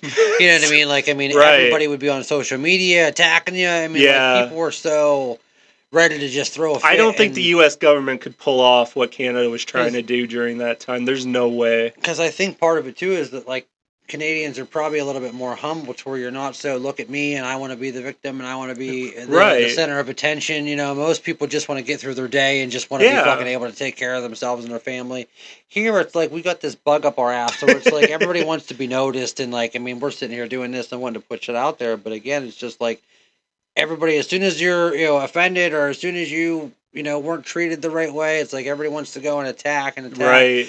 Maybe take a step back because I mean I just had a really really bad review put on my shop, which I mean you've been a customer of mine, you've seen me, and now we're talking in a situation where I don't have to protect my business and we're not at arms, so it's like this lady literally threw a fucking fit for me following just standard policy, and it's like I could engage, I have a platform, I could talk shit, but you know what, like that looks bad on you. I got to be above it. And it's like, this lady come in and she had, again, multiple times had caused issues with the whole process. Oh, jeez. Really, And, it got to the point where, like, she came in to have a second session done and her stuff was so scabbed up. It looked like, like she hadn't, I mean, I don't even want to say it looked like because she flat out admitted that she never put anything on it. She never took care of it. And like, I had tattooed her and had to stop because I didn't have enough time to finish her work. and she paid for like a day session. So I mean, it was it was like a $900 piece or something. Right. I mean, it's a sleeve. Right. But this lady from the gate wanted the whole sleeve done in one sitting, one day. I'm like, listen, it's just not possible. and she also had admitted that the 3 other shops that she had went to told her the exact same thing. Like, listen, lady, you can't do a 30-hour sleeve in one day. Right. You know, I mean, it's just not physically possible. Even if we had the amount of hours in the day, it's just your body can only handle so much. So she was already very, very standoffish that I was like, we got to do it in sessions. So I was going to outline the whole thing, and then because this was not just your simple shit either. If it's black and gray, maybe I could fucking accommodate you. She wanted a whole fucking sleeve of watercolor roses and all that stuff. Holy shit. I'm like, listen, this is a multiple session tattoo. This is something that, in most cases, I'd work on for a year to do fully saturated color, wrist to elbow, wrist to shoulder. You know what I mean? Like, this stuff takes time, especially if you want it done right. And you want it to look good. I can rush it all day, but, like, then you're going to leave here and be unhappy with it. So it's like, let's do this right. And again, fighting me tooth and nail to just follow basic protocol. And, like, again, my respect for the art and my process and my good name being on it, too. Because, again, if I would just have rushed it, took her money, then doesn't that make me the asshole? Right. So, like, how am I the bad guy for saying, listen, we're going to do this right. We're going to fucking make sure it's done, to the best of my ability. How am I a bad guy? So it's like, so she had got the outline done, and I said, okay, listen, like, you're so, like, because whenever I told her, like, listen, I can't do the color and the shading today, she's like, well, I can never come back, so when can I get it done? Yeah, I'm like, said, I can't come back ever. Those were her exact words, I can never come back. I wonder if she, like, has some mental illness going on. Maybe, and that's why, again, I didn't engage. I stuck to the policy. So, I said, you can never come back? Right. I already explained to you that we can't do this all in one sitting. So, I mean, what were you thinking? That's crazy. So, it continues. Okay, I'll have you come back in a couple days. I said, listen, I got this all outlined. If we can get a jump on it, I can actually start doing color and shading before this actually starts to heal. Because it's just outlines, you know what I mean? So, like, you have to obviously leave here and take care of it and do all of that. I explained all the care. So she came back. It was like literally 3 days later. And it was so scabbed up. I'm talking like probably a good quarter inch or more of scab on top of it. And this was just outline, which in most cases I could tell you could ignore the outline. Right. Very little ink involved in outline. Right. And it was just completely so obvious that she neglected it 100%. I don't even know if she showered because some of the stencil was still on her. Yeah. So I'm like, 3 days, that stencil's still on you? I don't even know if you showered. You know what I mean? And I didn't say that. Like I said, I was completely respectful and I wasn't mean or rude or anything. But I, again, asked her. She was fucking stupidly honest by telling me, oh, no, I didn't put anything on it at all. Well, she said she was allergic. And then she's like, oh, and I'm allergic to the aftercare stuff. It's like, well, you know that there's a million different aftercare stuff. Well, it's like on the form that I give you day one before I tattoo you, you say, do you have any allergies? Do you have any skin complications? Is there anything that we should be aware of? No, That's crazy. And I have a form with her signature on it that says that she doesn't have any allergies, that she has no problem. Oh, yeah. She agrees to take care of the tattoo. The stupid part is most people don't read that fucking release form that they sign before the tattoo. Right. But it says right in there that, like, I agree to take care of the tattoo or else it's my own fault and my own damage. Now, I do have a question for you. Yeah. On the form or whatever, you recommend Aquaphor. Mm-hmm. I've read online that Aquaphor or petroleum jellies are actually very bad for the tattoo. Is that... Petroleum jelly Vaseline can be. Right. But because I've been using just moisturizing... stuff on it, and I use antibacterial soap. Yeah, that's good.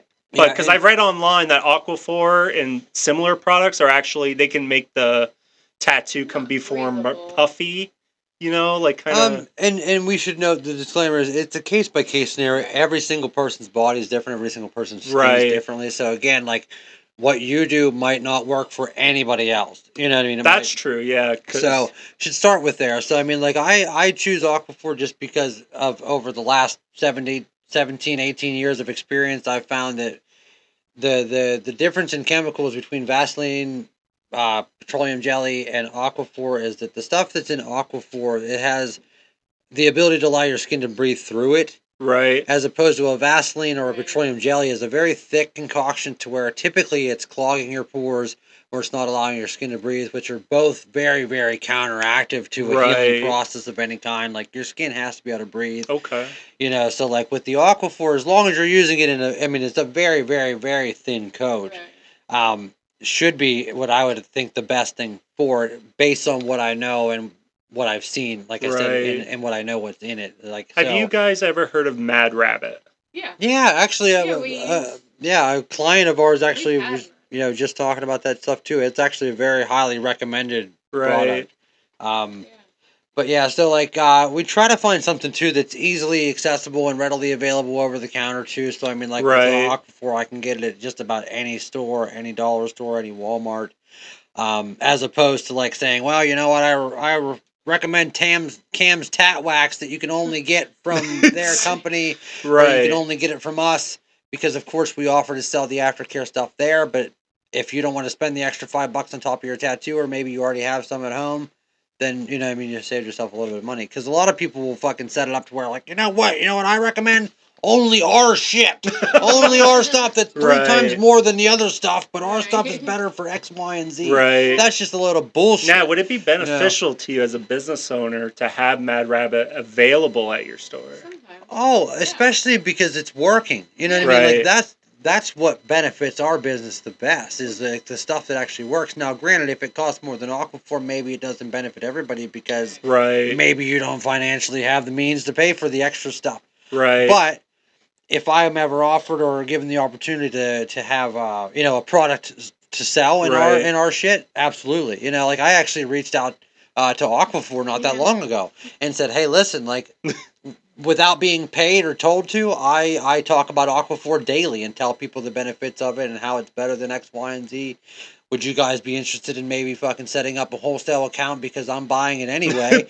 Why not, make it easier for me to get it? You guys maybe even fucking provide me with a display or something that, or maybe even some reading material that I can provide to my clients. And they said, just thank you for reaching out and your blah, blah, blah.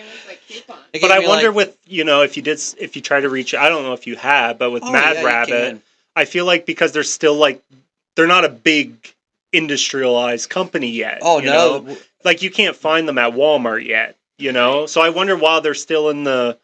Yeah, but that's a good thing, I think. When I hear that something's sold at Walmart, I'm like, that fucking asshole. They sold out. As soon as I seen that they had tattoo goo at Walmart, that's great that that's available. Right, because I'm pretty sure like Mad Rabbit's repair bottles, like just the single bottle is only like $15-$20, which I think is reasonable. I think a bottle of Aquaphor is like what, $10 or $11 maybe. What we have found is we are big on like travel side convenience. What can you take with you? What can you have in your pocket? In your purse? Right. So like we get the little jars and we don't even make any money off it. We sell it for the exact same price that we buy it for, just because we're just trying to save you a trip to have to go get it if you're going to need it anyway. It's a nice little jar. We do lose money on the sample packs because we'll buy 100 pack of, like, they have like the little foil, kind of like these little 1 ounce foil single use.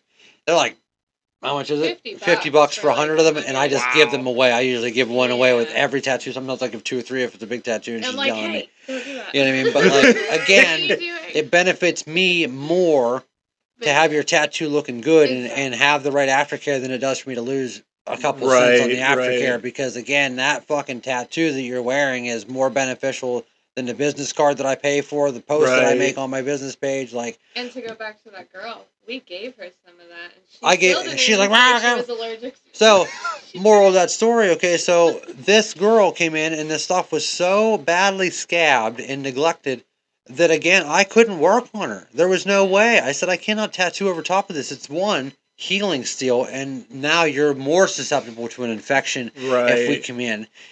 But also, I cannot tattoo on top of that stuff because it will fucking tear it off. It's scabbed so bad. I mean, mine hasn't even scabbed. Because you're taking care of it. You know what I mean? That's what I'm saying. You can actually avoid that whole process. It's not even peeling, like nothing. It's called a preemptive fucking measure. You don't... It's just like we go back to like, oh, let's stop the gun violence after 15 kids have been murdered. How about you start doing something before kids get murdered? Again, how about doing something before it gets dry out and scabbed? And then we're going to avoid that whole process altogether.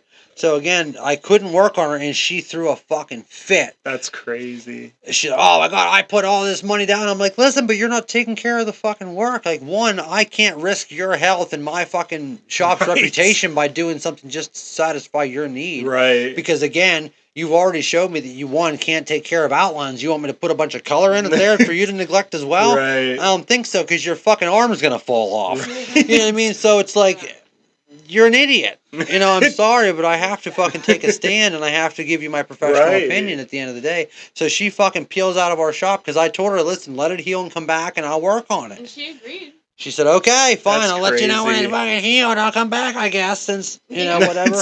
Yeah. And within 10 minutes, I had a fucking review on my fucking Facebook page this Wow. long about how I stole her money and how I ripped her off. And I'm like, talking bad about me. you know, and then I have, of course, other people that see that and they're like, oh, look at this dirtbag tattoo artist that ripped this kind, nice old lady off. I'm like, listen, you don't know the psycho that I just dealt with. Yeah. You know what I mean? Like, they just fucking wouldn't follow See, that's the other basic thing. policy People or like- procedure. Because she wanted her deposit back. I'm like, listen, I can't get my time back. I spent 2 weeks drawing your design. I spent a week fucking preparing to get ready for it. Then I spent 8 hours outlining your whole sleeve. And then I dealt 2 weeks dealing with your dumbass neglecting the tattoo. I can't get any of my time back. Right. You know, I can't, you know, I agreed to finish the fucking tattoo for your money. Right. You refused. So at the end of the day, like, I can't, you know, like I said, I can't do it. You know, so fuck you. I hope you fucking see this, you psycho. Yeah, fuck you. Anyway. Yeah, I find it like when people read comments or people's stories of events, like they just automatically believe them. Thankfully, it's a small enough town, all 12,000 of you. Right. Most people, you know, that have interacted with me are like, whoa, that guy refused to do Right. the work? Like, you must have done something crazy because, like, Yeah. I'll go in on my day off. I'll go in hours before I open. I'll stay Right. until 1 o'clock in the morning Yeah. to accommodate the people that I do work for and the people that give me their hard-earned money. So it's like, you're not going to convince anybody that's actually met me that I'm a bad person. I'm doing this for the Right. wrong reason. So, like, I learned long ago in this business, people are going to talk shit. People are going to make stuff up. People are going to flat out lie for whatever reason. And I'm not going to waste my time even wondering why. I'm going to work the next day and I'm going to do my fucking best for the people that believe, you know, in me. So it's like, it really doesn't fuck me How over. far too do you much. think she's traveled She to did find a that. tattoo artist? I think it's an hour. Well, and that's what's funny. I was obviously She's her got to fourth- bring that crazy with her everywhere she goes. Right? I told Well, her that. And like I said, you start to find little, you know, they talk about red flags, and it's like this lady at the beginning, like I said, from day one of the consultation, Day one. she was like, well, 3 other artists told me that I can't get this in one day either. I'm That like, should have been a red flag right there. Like, listen, lady, we can't accommodate you. Can't, you know? She would show up. Oh my God, yeah, like, Show up like a and I'm an mad introvert. ex-wife. It might not sound like it because I like to meet people and have Right. cool conversations, but I'm a fucking introvert. Oh, me If I'm not expecting you to be in front of me, and then you just show up, I'm like, Yeah. no, I'm not ready for human interaction yet. You know what I mean? Like, I have that Right. problem sometimes, and when I'm at the shop, I feel like I'm in a fish tank. You know what I Right. mean? To where, like, again, I have everything by appointment, everything's scheduled. I haven't taken walk-ins for a very long Right. time because, again, that person walking in, I don't know what I'm getting. I don't. You know what I mean? Right. Like, I just don't. I like to be more prepared in my work.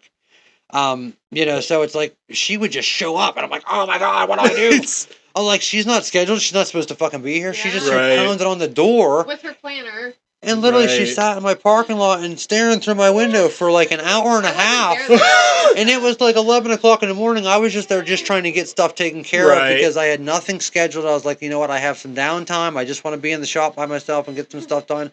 And she's looking through the window. I'm like fucking hiding behind the counter. I was like, this bitch has me hiding in my own tattoo shop. What is wrong with me That's and what's wrong with her? crazy. It's like, that's not right. That's like straight out of a horror movie. I know.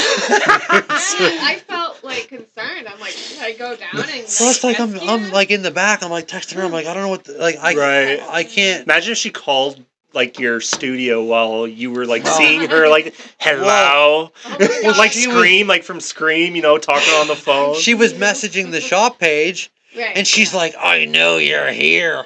And I'm like, How? I don't have a car. Her car wasn't there. Right. The only car that was there was the neighbor lady that lives up the stairs, which this psycho was just assuming was my car. Right. So again, she's assuming there's the car there. She's assuming it's my car, which is assuming That's there's someone there, crazy. which is assuming that I'm ignoring her. Nuts. I was like, oh my god. It's like, is this real life? I know you're there. Open the door. I'm like, how's she know I'm here? Okay. That's crazy. Please save me, somebody. So crazy. I'm like, By the time I get there, she was He's gone. hiding in the freezer. I'm sneaking out the back. I'm like, holy fuck. That's wild. You know, and I the get thing that. that's I'm in the crazy is this is something we're all laughing and joking about now, but like when I was very young, my brother got me into, like, again, I was into tattooing long ago when I was very young, so I've been in tattoo shops, and like when I was a young kid, I was probably 10 or 12, a dude that I had been around with my brother getting tattooed, he ran True Image Tattoo in New Kensington, Pennsylvania. Right. A dude came in there and shot him straight in the face over like a $50 argument. You know, and granted, it was a bad neighborhood, and you know, New Kensington's a Right. very rough, you know, Pittsburgh fucking neighborhood, city, whatever you want to call it.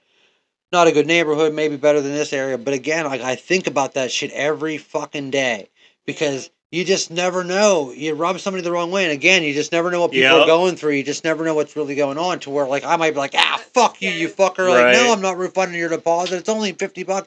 You blew me off. Fuck you.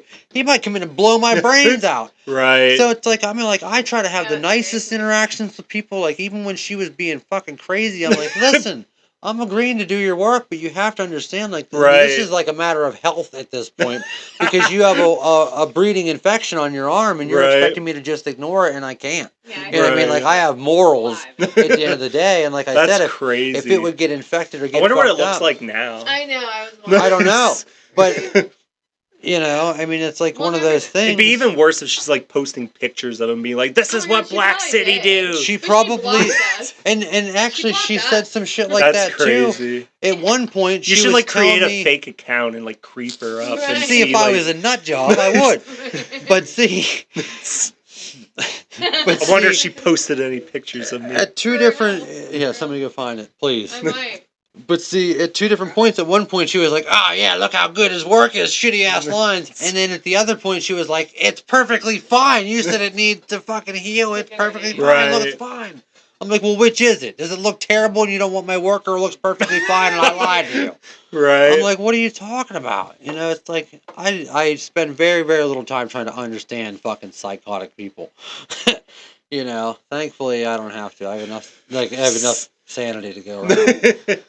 You know, it's like just one of those things. But like I said, I think about that interaction with him all the time, and I probably will the rest of my life. Because Right. again, like, you know, just one interaction like that, you just never know. So I try to always, you know, leave things peacefully and try to make people understand where Yeah, I'm it's like coming we have a from. daughter. Right. Well, and this is a business where our kids in there every day. It's like, Yeah. man, you gotta, you know, it's I don't try to scary. piss anybody off, even if there was no guns in the universe. You know, like, right. not who I am, and that's why when those interactions happen, it's like, listen, I know that like I'm not always right, but my business, most times I'm on the right side of it because I've been doing this long enough to know where I stand, and you know, Right. again, I'm not doing it for nefarious reasons, so you know, in most cases I'm fucking right. You know, customer's always right. Guarantee that was a customer that said that. Right. Right. But Okay. where are we at? We got anything else you want to leave us with? Social media teachers. Let's see. We covered a lot. Yeah, man. Right? And I think we covered everything on the paper. Yeah, and that's what I said. I mean, like, for the most part, like, you know, I had a feeling I knew what we would talk about just in that short interaction we had with the tattoo. Right. You know, so again, proof. You don't agree with a lot of stuff that Trump does, neither do I. I mean, I consider myself essentially pro-Trump. You're anti-Trump. We're sitting here. We're not choking each other out. We can have a conversation and agree and disagree about a lot of shit. Because at the end of the day, we're both idiots. We don't know anything. Right. You know what I mean? Like, Right. we're not in a position of power, and, you know, unless you are, you know, it's like, you know. And that's why I even told people, too, like, unless you voted, too, I don't even want to hear you complain. Because, unfortunately, that might be the only way that you can really here's the implement it. thing. Like, I'm not allowed to vote. You're not. Nope. Because I'm a permanent resident. I'm not a U.S. citizen. Wait, you're a permanent resident of the United States. Yep. You can't vote. Nope. Really? You have to be a U.S. citizen to vote. And you can never become a U.S. citizen? I can. Yeah. With How do time. you? With time. Okay. Like, I can apply for it right now, but... So you can apply for full citizenship Yep. and then still maintain your dual citizenship. Yep. Like, so you could Mhm. actually see, this is where it's dangerous because it changed the laws. You could be voting in this election and going to Canada and voting in that election, Yeah. playing both sides of the ball. Yeah. Yeah, man, it's it's just one of those things, man. Like I always have believed it doesn't matter what side of the aisle or what side of the conversation you sit Someone on. can always add a perspective. Well, and we're all living on the same rock. It's Right. like, dude, if we can't agree, then like maybe we should just end it. Same planet. Right. It's like everyone. Right. I'll just leave it at this, like you hear of Trump talking about, being self-reliant, but what's that going to actually take? How much forest are we going to have to cut down? How much toxins and pollutions from factories are we going to induce? There's so many factors involved in that, and we still need stuff from other countries, What happens when our trees are all gone? Exactly, There's no oxygen, we'll be no dead. leaves. Right. Exactly. We need our trees, and I'm not a tree hugger, but it needs to be like... I've hugged a lot of trees in my life. I mean, I love Blame it. psilocybin mushrooms or whatever you want. Right. But I mean, like, I've always been someone that's been very conscious of the fact that we have to fucking all live here, and even after Right. we're dead, humanity moves on. Right. Like, I'm an all-natural everything.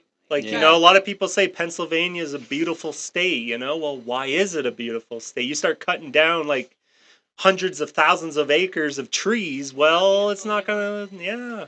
I should get him... I need to get you sitting here with Lundgren. Because, see, again, I actually was having the exact same conversation with him, and then I'm like, wait a minute. He's, like, in charge of deforestation. He's the man. I mean, that's literally his livelihood in 3 generations of deforestation. Right. But there's an interesting common ground to where you need healthy deforestation to be able to promote growth, and then also to the fact that all the trees that they cut down are 100% used. There's zero waste, which is I think a missed point. That like literally every bit of the tree that you cut down is being used for something that humans use. As long as you're not cutting out so much environmental, necessity. Right, and that's the thing though. Like lumber or here, like when they go and cut trees, it's well maintained, and then once they do a spot, they don't touch that spot for decades. Right. But if you do it on the mass scale that Trump wants to do, you're going to destroy entire habitats, Right. Ecosystems. Yeah, and shit, ecosystems and all that. And I don't know. I mean, I don't know. Trump has anything to do with it. Probably not, because the rainforest is not in America. But did you see that they've now contracted their level in a large portion of the rainforest now for probably... Oh yeah, which I mean, this probably happens more times than we get notified about it. But this is a large portion of it that's going to go to a plaza at a fucking shopping mall. And, It's you know crazy. what I mean? Like, and it's just like, I laugh about the Gaza Strip, but it's the same thing. It's like, well, that would make some nice fucking coastal front property. Jeez. I mean, what that place needs? Some fucking hotels and some beaches and, maybe they do, Yemen actually, I was told, has some really nice beaches, But they're not being bombed. Well, so South Yemen, obviously Right. Northern Yemen is really where most of the majority of the conflict is, and to where some of it's coming into like Middle Yemen. But Southern Yemen is where like he went on his honeymoon, and I was like super shocked at like the normalcy of like, okay, they got beaches and they've got big hotels and beautiful properties and stuff. But I looked it up and it's like, I'm an idiot. I was like, I'm surprised they have windows in their building. I didn't know. Well, I mean, like I picture, like I said, like we're indoctrinated as an American to think that like, oh, they must be living in fucking mud huts and shit. You don't think that, like, I was like, are there streets paved? It's like, I even made a comment about like, his grandpa like delivering letters. I'm like, what, on a camel? Yeah. And it's like, I mean, you are so out of touch, with what you really understand about over there. It's like, I am am surprisingly modern. They're just very detached to where a lot of their stuff, they don't get it in the same fashion. Like I was actually just talking to him today before I came back home, and it's like his cousin's like, man, can you get me some of that extra gum? really, because they can't get it. He can't Right. get. It's like, oh my god, it's like you're smuggling in juicy fruit. It's like, god damn it, man, Right. case of juicy fruit, dude. I've been waiting for months for this shit. And that's always You know? been who I am. Like, I love geography. I love learning. I'm a history buff. Like, I love studying that stuff. And I'm afraid for future generations that they don't care about, the past Or they're afraid. Yeah. You know what I mean? Like, if you're afraid of someone from somewhere else because of what you've been taught, boy, Right. think about the information and the knowledge that you're limited to then. Because, like I said, I see someone who's a Muslim or someone like that, I'm like, God damn it, please sit down with me. God damn it. Allah, damn it, sit down with me and have a conversation. You know what I mean? Like, Right. because there's nothing more beneficial than talking to someone that I know nothing about.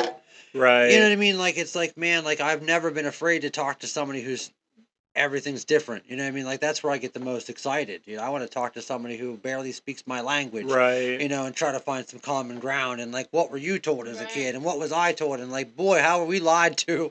You know what I mean? Like, it's just, it's an interesting fucking globe, man. Right. And like, we're only, going to be smarter the more we sit down and have conversations and shit, and that's why I Right. encourage anybody to fucking sit down. Like, whether you think you're interesting or not, I guarantee we could find something that is interesting about you, or something that, Right.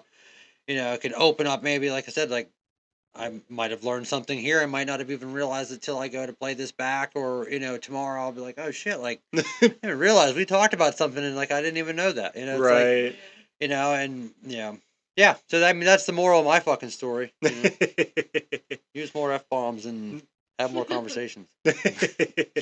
Yeah, less censorship, man. More openness. Like, it's just too many people are just hiding behind filters and censoring things and just trying to stay in their own bubble and stuff. Man. It's like Right. that's not protecting anybody really. If anything, like you're kind of fooling yourself. Like, Right. you got to face your own fears and step into the unknown.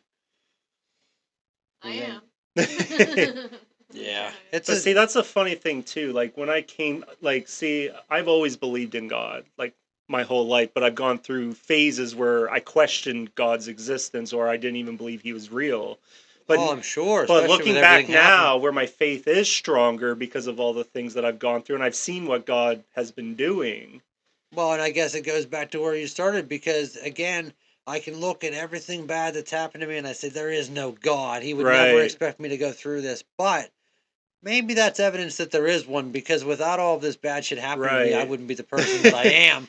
And like that struggle breeds growth, and that Right. shapes you into who you're supposed to be. And before coming to know the Lord, I felt like I had blinders on. I was so, like, I wanted to be a part of the world. I wanted to be noticed. I wanted to be, and then once you, like, read the Bible and realize how much of that doesn't matter, how much things that you were trying to do to impress people, you were like, what was I thinking? Right. Like, the Bible has taught me so much. Didn't do you any good at the end of the day. You know what I mean? Where you start looking inward Right. instead of outward. Like, I was literally blind to a sense, Right. Like, no, that's I think a perspective that a lot of people are making that shift now. So I mean, it's an eye opener.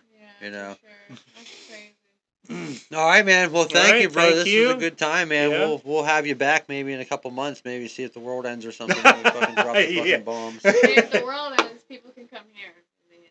Yeah, I mean, Yeah, I'm yeah, working you real do. hard, dude, to buy a shipping container that I can bury somewhere and fucking build a We'll compound. just Right. bury it in and the basement. the guest and list for the podcast is going to be the first people accepted into the fucking new community. So, Right. we're going to need a pastor or something. I hope that one You'll be night- our, I hope the yeah, $900 you'll be our sleep voice on of time. reason. Voice of reason. Just kick her out.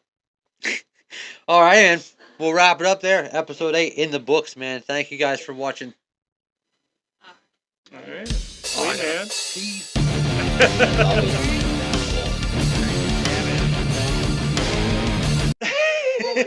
We were I did. talking. Yeah, yeah. Oh, man. Yeah.